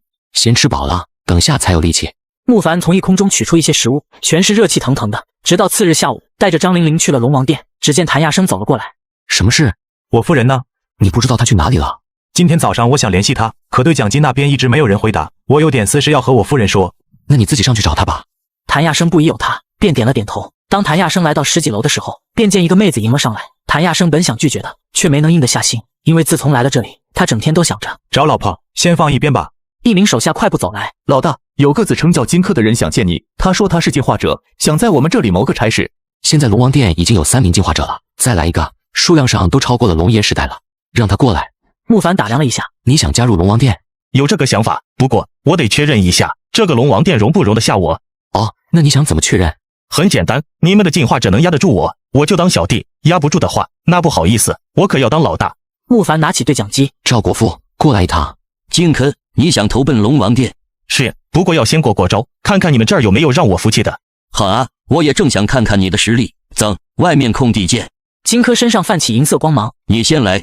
赵国父冷哼一声，猛然飞身扑向荆轲。荆轲利用金盾轻松挡住了赵国父的攻击，两人一番激战，最终荆轲虽然被逼退，但神色依旧傲然。穆老大，我想知道与你的差距有多大？其实我和老赵的实力差不多，我只用了1成的力跟他搏斗，最后凭借着耐力取得胜利。老大，我决定了，加入龙王殿。我还有一些兄弟，希望两位老大可以把他们也收留一下。没问题。那样我就先离开了，明天带着我的弟兄们过来投奔两位老大。于是荆轲就直接离去了。穆凡这人如果忠心的话，倒是个可用之人，他的能力非常适合攻坚，顶在前面当肉盾。穆凡只是笑了笑。接着到了晚上，张玲玲也逛好了，准备回庇护所，不料路上遭到了埋伏，几颗硕大的石头爆破了。最终我稳定下来，一伙人从暗处走来。不愧是龙王殿的老大，这反应真快。不过穆老大如果只有这点本事的话，恐怕今天就得交代在这里了。穆凡脸色平静，穆老大居然还有这么漂亮的女人。穆老大放心，我们肯定不舍得伤害这么漂亮的妹子，一定会替你好好照顾的。我还有7个，你要不要都照顾照顾？穆凡，你不觉得自己是个蠢货吗？你明明打下了龙王殿，却居然不住在那里。不过这样也好，不然你要一直在龙王殿的话，我还真很难找到机会杀你。哪怕可以，估计我们也要付出极大的代价。现在嘛，6打1，你只能死得很憋屈了。所以你之前故意说要投奔，目的是为了刺探我的实力？投奔，在我眼里，你们不过是一群没实力的废物，凭什么让我当小弟？都上去给我弄嘎他！高温末世，我不仅收留了8个妹纸，还拿下了龙王殿，而一个名为荆轲的人来投靠我，却在我回庇护所的时候将我拦截。不愧是龙王殿的老大，这反应真快。不过穆老大，如果你只有这点本事的话，今天就别想活着回去了。所以你说投奔，其实是来刺探我的实力？投奔，在我眼里，你们就是一群废物，凭什么让我当小弟？都上去，弄死他！5名进化者猛然冲向穆凡，速度惊人。你确定了解我的实力了吗？3名进化者迅速逼近，速度还不错。说完，他的身影突然消失在原地。想跑，你以为这样就能躲开？突然，张玲玲的身影也消失了。小心，他用了异能。2名进化者突然被吸入空间之门，消失无踪。突然，数百发子弹从穆凡身后飞出，将他们重创。不可能，你的实力我昨天看过，不是这样的。你低估了我。穆凡缓步走近，冷笑着看着倒在地上的荆轲。等等，你不能杀我，我有重要的消息可以告诉你。哦，你有什么值得我放过你的？我是炎龙会的成员，你知道炎龙会吗？他们掌控着整个城南的大部分资源和人力，我们只是外围成员而已。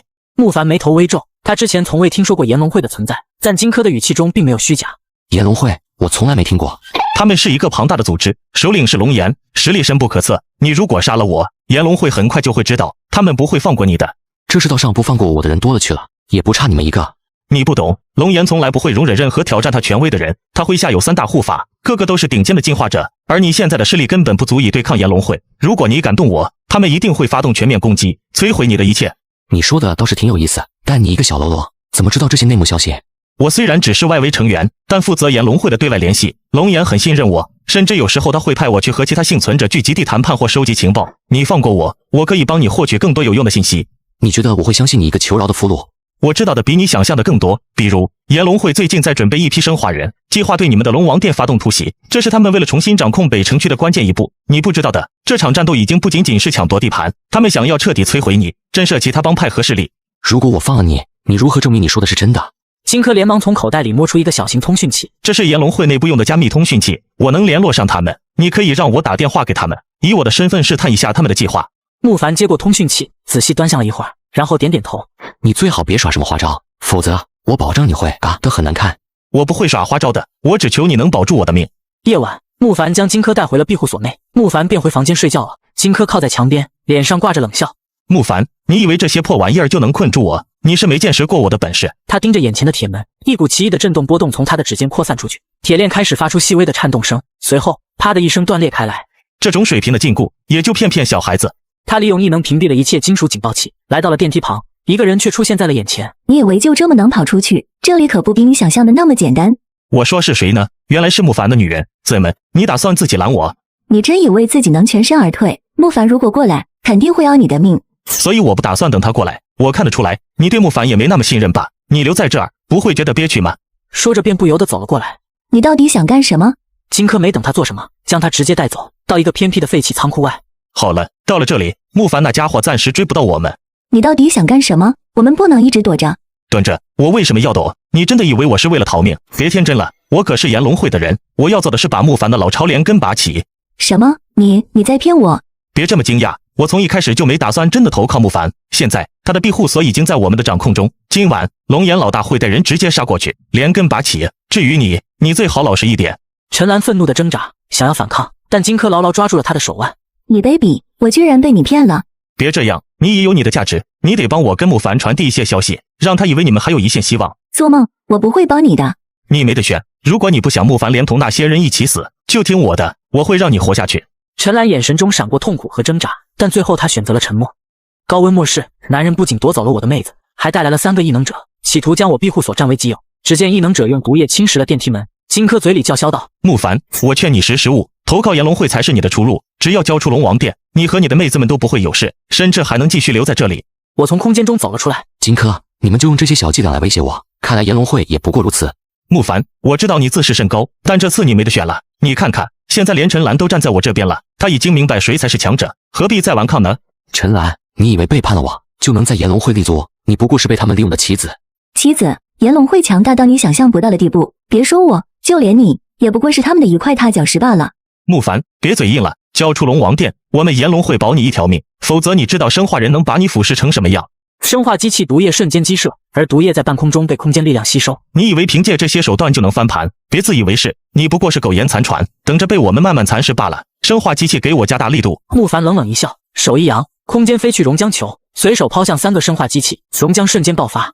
你竟敢直嘎了他们？嘎他们不过是些废铁罢了，真不明白你们怎么敢用这种玩意儿来威胁我。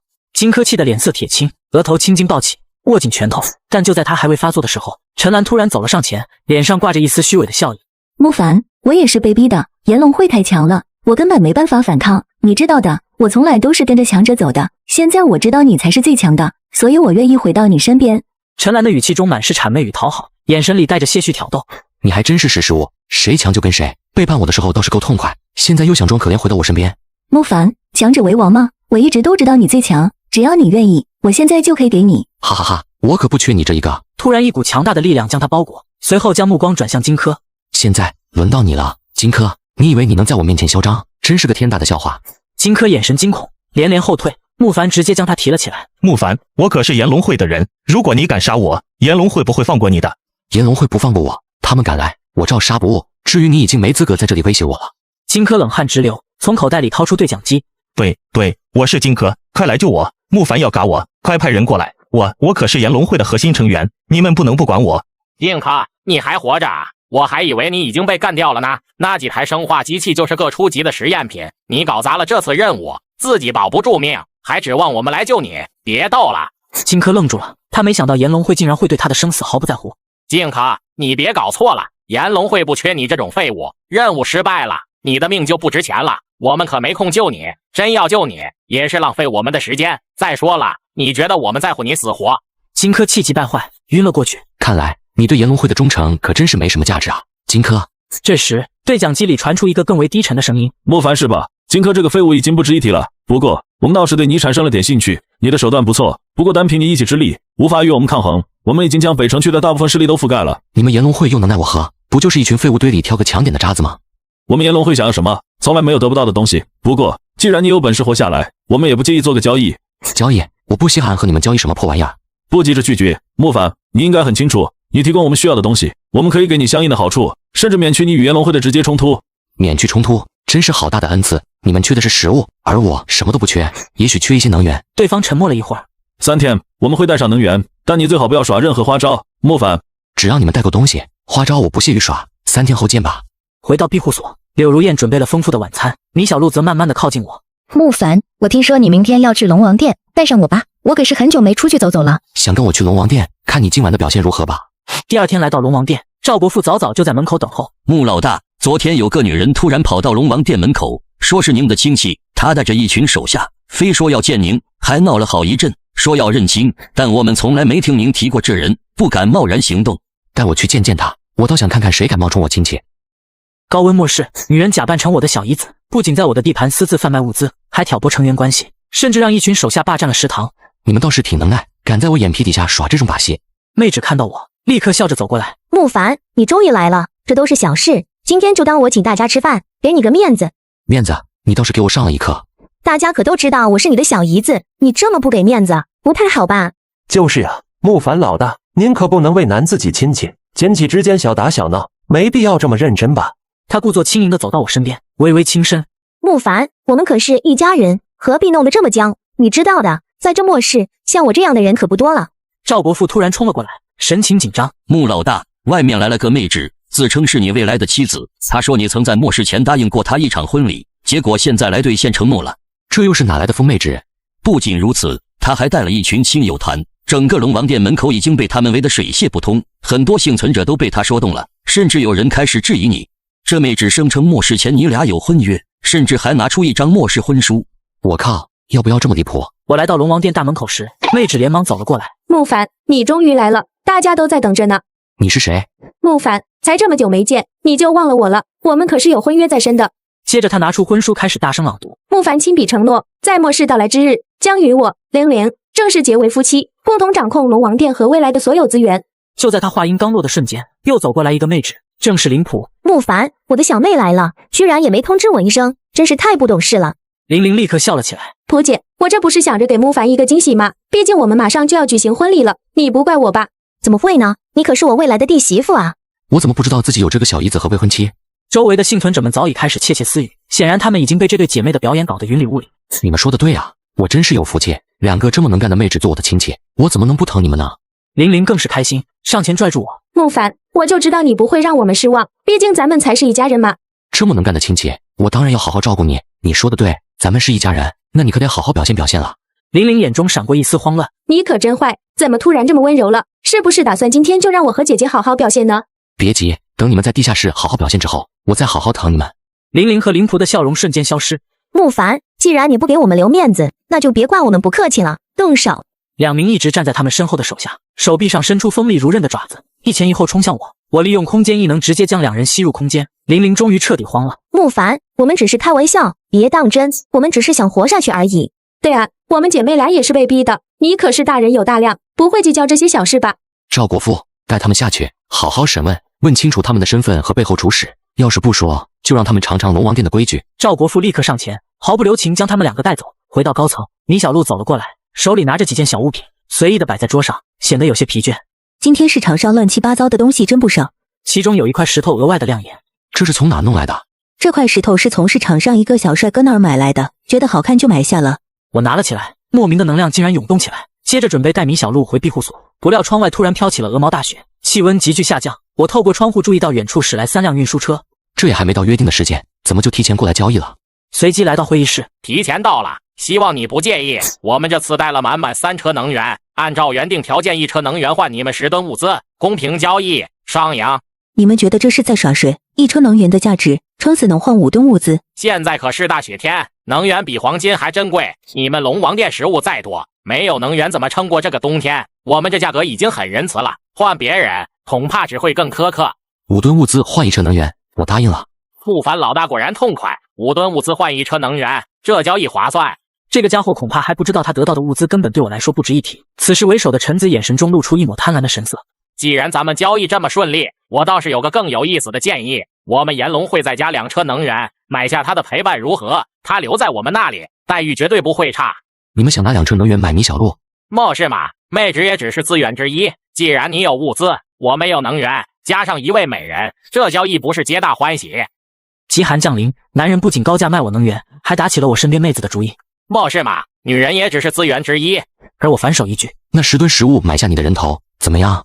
男人脸色瞬间一变。你敢威胁我？你还是在开玩笑？我从不拿废铁开玩笑。你以为你的能源值什么？还是说你那条命能值过10吨食物？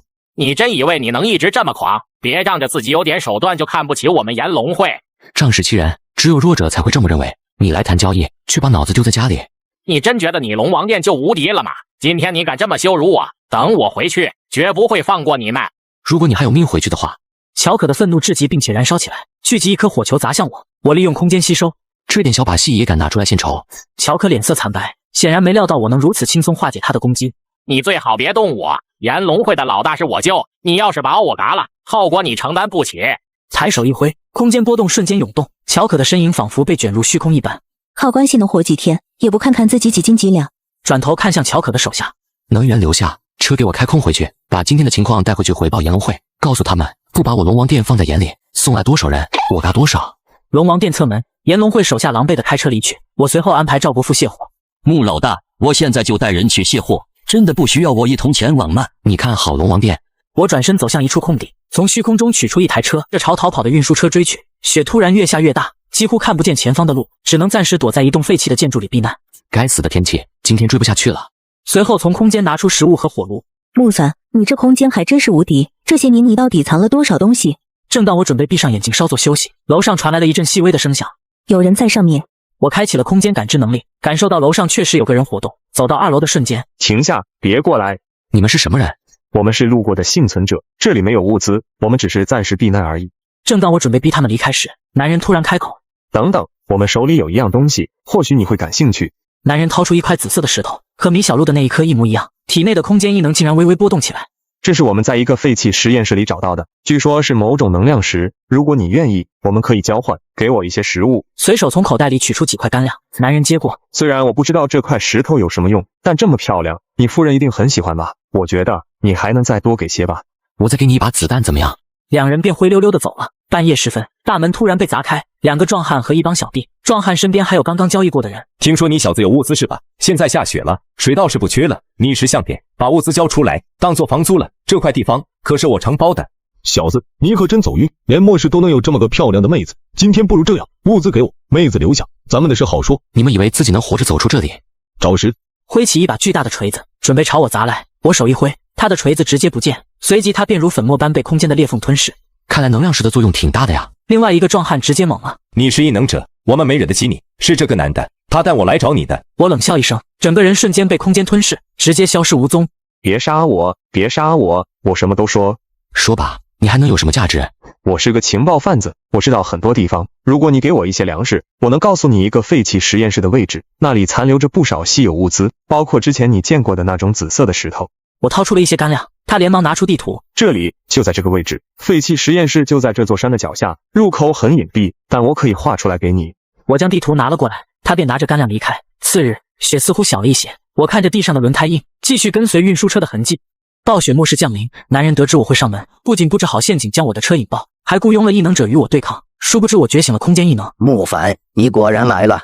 你就是这样迎接你爹的？老子没时间跟你这种废铁废话。你以为空间异能就能横着走了？今天我让你知道什么叫无力感。龙岩挥了挥手，几名异能雇佣兵走了出来。这些人可不便宜，每一个都是末世里顶尖的雇佣军，专门负责对付像你这样的异能者。你以为我会蠢到亲自动手？看来你们炎龙会也不过如此，居然是靠一群雇佣兵来解决问题。别得意的太早，这些雇佣兵可不是随便能打发的。你是在开玩笑吗？口气倒是挺大，空间异能也不过如此。我们接过的任务里，像你这种异能者的尸体可堆成了山。空间异能看得太高了吧？碰上我们也不过是纸老虎。3名雇佣兵冷笑着，抬起手将四周的金属砸向我。我抬手一挥，空间裂缝开了，金属物品撞击在裂缝中，巨大的力量似乎想要撕裂空间。你以为开个口子就能挡住我们？怕是从娘胎里出来就没见过真正的强者吧？瞧你那副样子，是不是吓得裤子都湿了？而龙岩坐在一旁，就像是看一出好戏。慢着，慢着。别这么急着弄嘎他，慢慢来，玩到他绝望再说。没准他会像条狗一样趴在地上求我放他一条生路。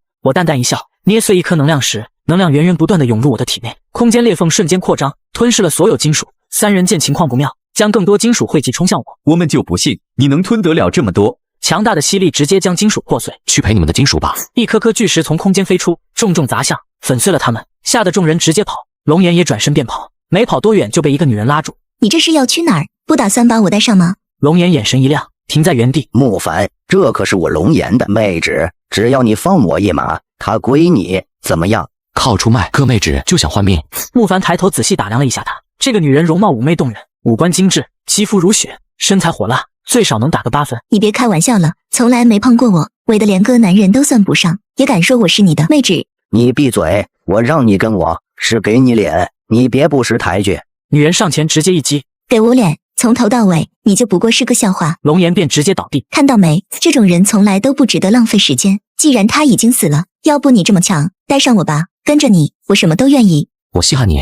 那你可以随时甩掉我，玩够了扔就行，只要你愿意带上我，别让我嘎就行。这妹纸有点意思，这要是扔窝里，这不得成女王。柳叶凑上前，我知道自己不值什么，可是末世里妹纸本来就是资源，你不觉得像我这样的资源还能再利用一阵吗？我还知道炎龙会还有一个能源仓库，里面藏着大量的能源，龙岩一直藏着，不让其他人知道。接着来到一个巨大的仓库，里面全是能源，我抬手一挥，全部吸入空间，接着开车前往龙王殿时，路上忽然前方出现了几个人影，拦住了去路。求求你们，救救我吧！附近据点遭到暴徒袭击，我的家人还困在里面，你们要什么都行，只要帮帮我。我没说什么，柳叶儿直接开口：付出一切，在这末世里，还有什么是真正属于你的？你不过是在多提供几块破烂物资罢了。在我准备踩油门离开时，突然砰的一声枪响，车轮瞬间爆裂。别急着走啊，兄弟，我们还有点事没谈清楚呢。女人迅速转身走向壮汉。你还真以为自己能随便走？今儿你要交出物资，乖乖留点在这儿。轮都瘪了，你今天可跑不掉了。识相点，把物资留下。至于妹子，留下来陪我们哥几个乐呵乐呵吧。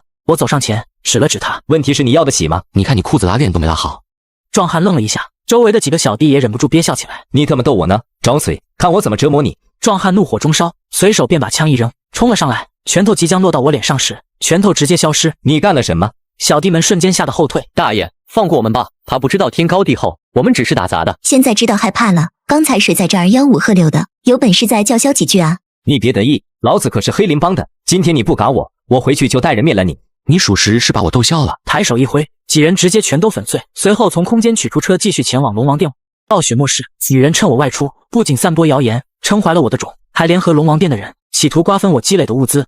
木凡已经打了，而且我怀了他的孩准，这里的所有物资理所应当是属于我们的。你们店如果识相，最好帮我们一把，以后这些资源可以共享。只要你能帮我们瓜分掉他留下的东西，我们就是你们的靠山。反正木凡不在了，我们才是这里的主人。他们的话让龙王殿的几名守卫动了心，脸上露出迟疑的神色。这木凡要是干了，真不失为一个机会，跟着这两个女人，或许还能分到一些好处。赵国富一步步走来。赵国富，你又能怎样？木凡已经打了，你以为靠你一个人能保住这些物资？不如跟着我们，大家还能有条活路。你们两个贱人倒是会编谎话，怀了老大的种，连你们说的鬼话都让人恶心。你不过是木凡手底下的一条狗，他嘎了，你还能翻天不成？我是不是老大的狗不重要，重要的是你们两个贱人连做狗的资格都没有。赵国富一把掐住了玲玲的脖子。你敢动我们，木凡一定不会饶了你，我可是怀了他的。林仆见情况不妙，将口袋中的迷雾弹扔出来，赵国富很快就晕了过去，再次醒来已经被架在了大堂中。赵国富，没想到吧？你再怎么拼命，也不过是老大的一条狗。现在你也该明白，你的时代结束了。别挣扎了，我们已经和龙王殿所有人达成了协议，瓜分掉木凡的物资，连你这个中蛇小狗也将归我处置。就在玲玲下令处置赵国富时，只见我扛着火箭筒出现在了门口，又趁我不再搞这些鬼东西。我们只是开玩笑的，别冲动。我懒得废话，第一发火箭轰了过去。你们的玩笑，我可听腻了。接连发射了4、5发火箭，整个龙王殿大堂在接连的爆炸中逐渐坍塌，除了赵国富，几乎没有一个人能够站起来。木凡，你还真是狠啊！这龙王殿真是彻底毁了。这种地方留着也是浪费资源，真够傻的个个人。我不在就乱套，要它有何用？老大，现在龙王殿已经完了，接下来该怎么做？我们还有什么计划？国父，接下来的路给你自己走了。什么意思？老大，你要离开？这次出来，我带了不少物资，也算为你准备好了。接下来，你带着这些物资自己去发展吧，建个自己的势力。龙王殿没了，以你的能力，不难重建一个新的王国。老大，你要去呢？还有，你不是一直在计划扩展吗？人总要有个归宿。这一路走来，我见过了太多背叛和杀戮。现在庇护所的妹子们也都依靠我，我回去守着他们就好。赵国富一时无言，许久，他才点了点头。行了，我该走了。龙王殿的时代已经结束了，接下来属于你。这些物资够你撑起一个新的势力，未来如何就看你自己了。随即我便上车，回到庇护所。8个妹子蜂拥而至，围在木凡身边，七嘴八舌地说个不停。你这次又跑出去那么久，外面多危险啊！我们都以为你出了什么事。对啊，让我们憋坏了都。这次事情多，耽误了些时间。我给你们带了些好东西。一堆物资瞬间从空间裂隙中涌出，堆在大厅中央，满满的食物、药品和日用品，让庇护所里的妹子们顿时欢呼起来。养老好像也不错。次日清晨，听到直升机的声音，随即便是一声爆炸声。这末世还有直升机的吗？如果拿下，岂不是美滋滋？随即我独自开车前往到住宅区。我慢慢靠近，突然一群人冒了出来。停下，别碰那飞机，这是我们的。为首的男人脸上带着不怀好意的笑。怎么，外来人？这直升机可是我们明华小区先发现的，你最好识相点，别多管闲事。这是空域里的东西，不是谁家的，看到它的可不止你们。这就不乐意了，什么空域、地盘，你以为我们还活在文明社会吗？小兄弟，趁早滚回你的窝，不然在这儿东西没捞着，小命还得赔上。几个人越逼越近，他们的眼神就像饿狼，想靠人多势众抢点便宜。这种人要么撵过去，要么被他们一口口撕碎。暴雪末世降临，意外发现一辆直升机，却遭人阻拦。不仅声称是他们先看到的，还要求我缴纳关机费。殊不知我觉醒了空间异能，一个飞刀直接让他封喉。怎么还真想耍狠？这儿可不是你说了算。接着给枪上膛。就凭你还敢一个人冒出来逞英雄，真以为这里没人能治得了你？男人直接将枪口紧贴着我的眉心。飞刀快还是子弹快，你自己选。我利用空间将石头倒入枪管，男人一开枪直接炸膛，接着一脚飞了过去。这小子不对劲，快跑！接着准备上前解决几人，烟雾弹一声炸开，几个人影快速消失不见。跑的倒是挺快。来到驾驶员旁边，见情况不妙，取出肾上腺素扎了下去。给我挺住，这个大家伙在末世可是个大宝贝。接着带到了一个附近的废弃楼，没过多久便醒来了。我这是在哪？你刚刚从鬼门关捡回一条命，现在说说你是谁和这直升机的来历。驾驶员沉默了一会儿。我是来自一个废弃的军事基地，代号曙光，被上层抛弃后，我们剩下的人靠残存的物资苟活。所以你是怎么活下来的？我是基地负责运送机密物资的飞行员，但随着天气恶化，我们失去了生存机会，只能四散求生。机密物资？那基地还有什么有价值的东西？听说基地在研究前往火星的火箭，那是我们最后的希望。可惜所有人都知道，没燃料就是个废物。火箭什么的跟我无关，要么你把你知道的都告诉我，要么我现在就把你丢回雪里。我的家人还在基地附近的废弃楼里，我很想他。如果你愿意帮我修好这架直升机，带我去救他们，我可以做你的向导，哪怕你觉得这些信息微不足道。我沉默了一会儿，说道：如果你在骗我，你知道会是什么下场？放心，我没那么蠢，就算不为了你，我也得为了自己活下去。接着来到了直升机旁，驾驶员掏出几份破旧的资料，这些是直升机的维修记录和一些资料，每次故障都去100公里外的一个大型钢铁工厂修理。钢铁工厂？那里还有人吗？没人知道现在那儿变成什么样了，但零件肯定还在，至少比我们在这儿坐等暴雪停下来强。来到车旁边，接着前往钢铁工厂。就快到达时，前方的道路被一群人挡住了，手里举着巨大的冰块雕像和木质的十字架。停下！陌生人！暴雪即恩典，寒冷即救赎，所有人都必须献祭才能继续前进。周围的人举起了一些自制的长矛和铁棍，仿佛在祈祷什么，嘴里不断重复着血之神必净化一切。这些人是疯子吧？难道他们会把我们倒吊在雪地里，让我们活冻嘎，称之为净化吗？看来这场祝福轮不到我们。为首的男人走了过来，你们只能选一个人留下来，挂在我们圣树上，否则都得嘎。我瞥了一眼他们不远处的圣树，其实就是一棵早已枯死的树。看来你们这群疯子活得够久了。不，是我们将在寒冷中永生，你们也是，要么加入我们，要么被净化。几人走向我，我从空间甩出一把左轮，那就净化你们自己吧。几人应声倒下。易的，净化他。我从空间中取出一根燃烧瓶，将其甩向圣树。你亵渎了神树。我还没开始呢。一群人冲向圣树，试图扑灭。冰雪的恩典，看起来你们先享受到了。很快就来到了钢铁工厂，这里出奇的寂静。当我们穿过一片废弃的机械堆时，隐隐传来人声，居然还有活人，这不太妙。先看看他们有什么打算。一栋废弃的仓库，两群幸存者正对峙在一起，气氛一触即发。这些物资是我们的，谁敢动就别想活着出去。你们霸占物资那么久，轮到我们了，再不让开，就别怪我们不客气。一派身上是蓝色，一派身上是红布。工厂没帮，但里面的人已经快崩了。我见过这种情况，都是为了抢物资，能嘎到一个不剩。一侧的首领看向了我们，丁，新朋友来了，你们来的正好，选一边站吧，不然就全都得嘎。卷末世降临，我不仅觉醒了空间异能，还收留了8个妹子。意外得知末世存有一座航天基地，我决定帮助飞行员寻找维修飞机的材料。没想到在钢铁厂收集物资，碰上了2队势力，而这些人瞬间达成默契，准备联手对付我们。小子，你胆子不小了，就2个人还敢跑这儿来？知道这点儿是谁的地盘吗？谁先动手？快点，不要耽误我们收拾东西。别废话了，这家伙身上背了个大包，肯定带了不少好东西，看着就来捞东西。麻利点，把你们的货全交出来。这些人真是见人就想坑，你打算怎么办？很简单，他们就是找嘎。其中一个小弟凑了过来，别怕嘛，给哥几个点物资留个面子，也不用动刀动枪，我们又不是不讲道理的人。哦，那要不要我也讲讲道理？讲完了，看谁跪得快。妈蛋，含嘴硬，干掉他们，东西平分。别急，兄弟，要不这样，那个嘴硬的留下，另一个把东西留下，滚远点。他们真打算要我们命，你确定应付得了？他们不会明白自己是怎么嘎嘎。小子，先断你一条腿，看你还嘴硬不？我抬手从空间掏出一把飞刃，直接嘎了一个小弟，周围人脸色骤变。敢动我的人都给我上，弄嘎他！红方老大直接冲了过来，我开向他的腿，直接跪在了地上。你还真不带一丝犹豫啊！在这种地方，犹豫只会害死自己。众人直接被吓傻了，呆呆地站着。我闪到他们面前，全部收入空间，接着收好最后一批钢材，准备回到直升机那边。这趟还算顺利，只要能把直升机修好，我们就能继续上路了。在这种鬼地方，顺利2个字别说得太早。接着我从空间将车拿了出来，回到直升机旁。之前争抢飞机的那帮人又回来了，一个个脸上挂着贱笑。哟，我就知道你们会回来，果然是舍不得这小宝贝啊！真是顶好货色，你们赶紧看看最后一眼吧，这飞机可是以后归我们的。你们还真是没长记性，上次让你们侥幸跑了，可这回啊，没那么容易了。是你没长记性吧？这他妈是我的地盘，这次我们可不光带着这些兄弟，这地方四面八方都有人瞄着你呢。我安排了狙击手，信不信只要我吼一声，你的脑袋立刻多一个洞。只见铁架子后多了个狙击手，快跪下吧，不然那狙击手下1秒就能把你这张臭脸开个洞。我猛地从空间中掏出一颗闪光弹，刺眼的白光覆盖整个废墟，混混们纷纷后退，一时间乱作一团。我抓准时机，一个飞刀粉碎狙击手。你怎么？这不可能啊！你觉得我会让你们的威胁奏效？带头男咬紧牙关，但很快又狞笑起来，掏出引爆器朝我晃了晃。别高兴得太早，我说了，不止狙击手，这机子里装满了 C4。然后呢？你想试试谁先按下去，谁先嘎？他的表情僵住了，握着引爆器的手微微颤抖。别逼我真按了，咱们一块嘎。你没有机会了。我抬手一枪嘎穿了引爆器，那小子还没来得及反应，我已经补了一枪送他上路。剩下的人直接来了2发火箭筒，来到直升机旁便让飞行员开始修理，而我也没闲着从空间取出帐篷。次日，飞行员修好了直升机，而在测试通讯系统的时候传来了信号：听从劝导，否则你们不会活着离开。基地是地狱的入口，转身离开，这是你们最后的机会。这信号好像是从基地发出的。你没怕吧？你的家人不是还在那等着你？飞行员吞了口唾沫，没有再说话。我不管谁在吓唬我们，飞机飞得动吗？没问题。那就走。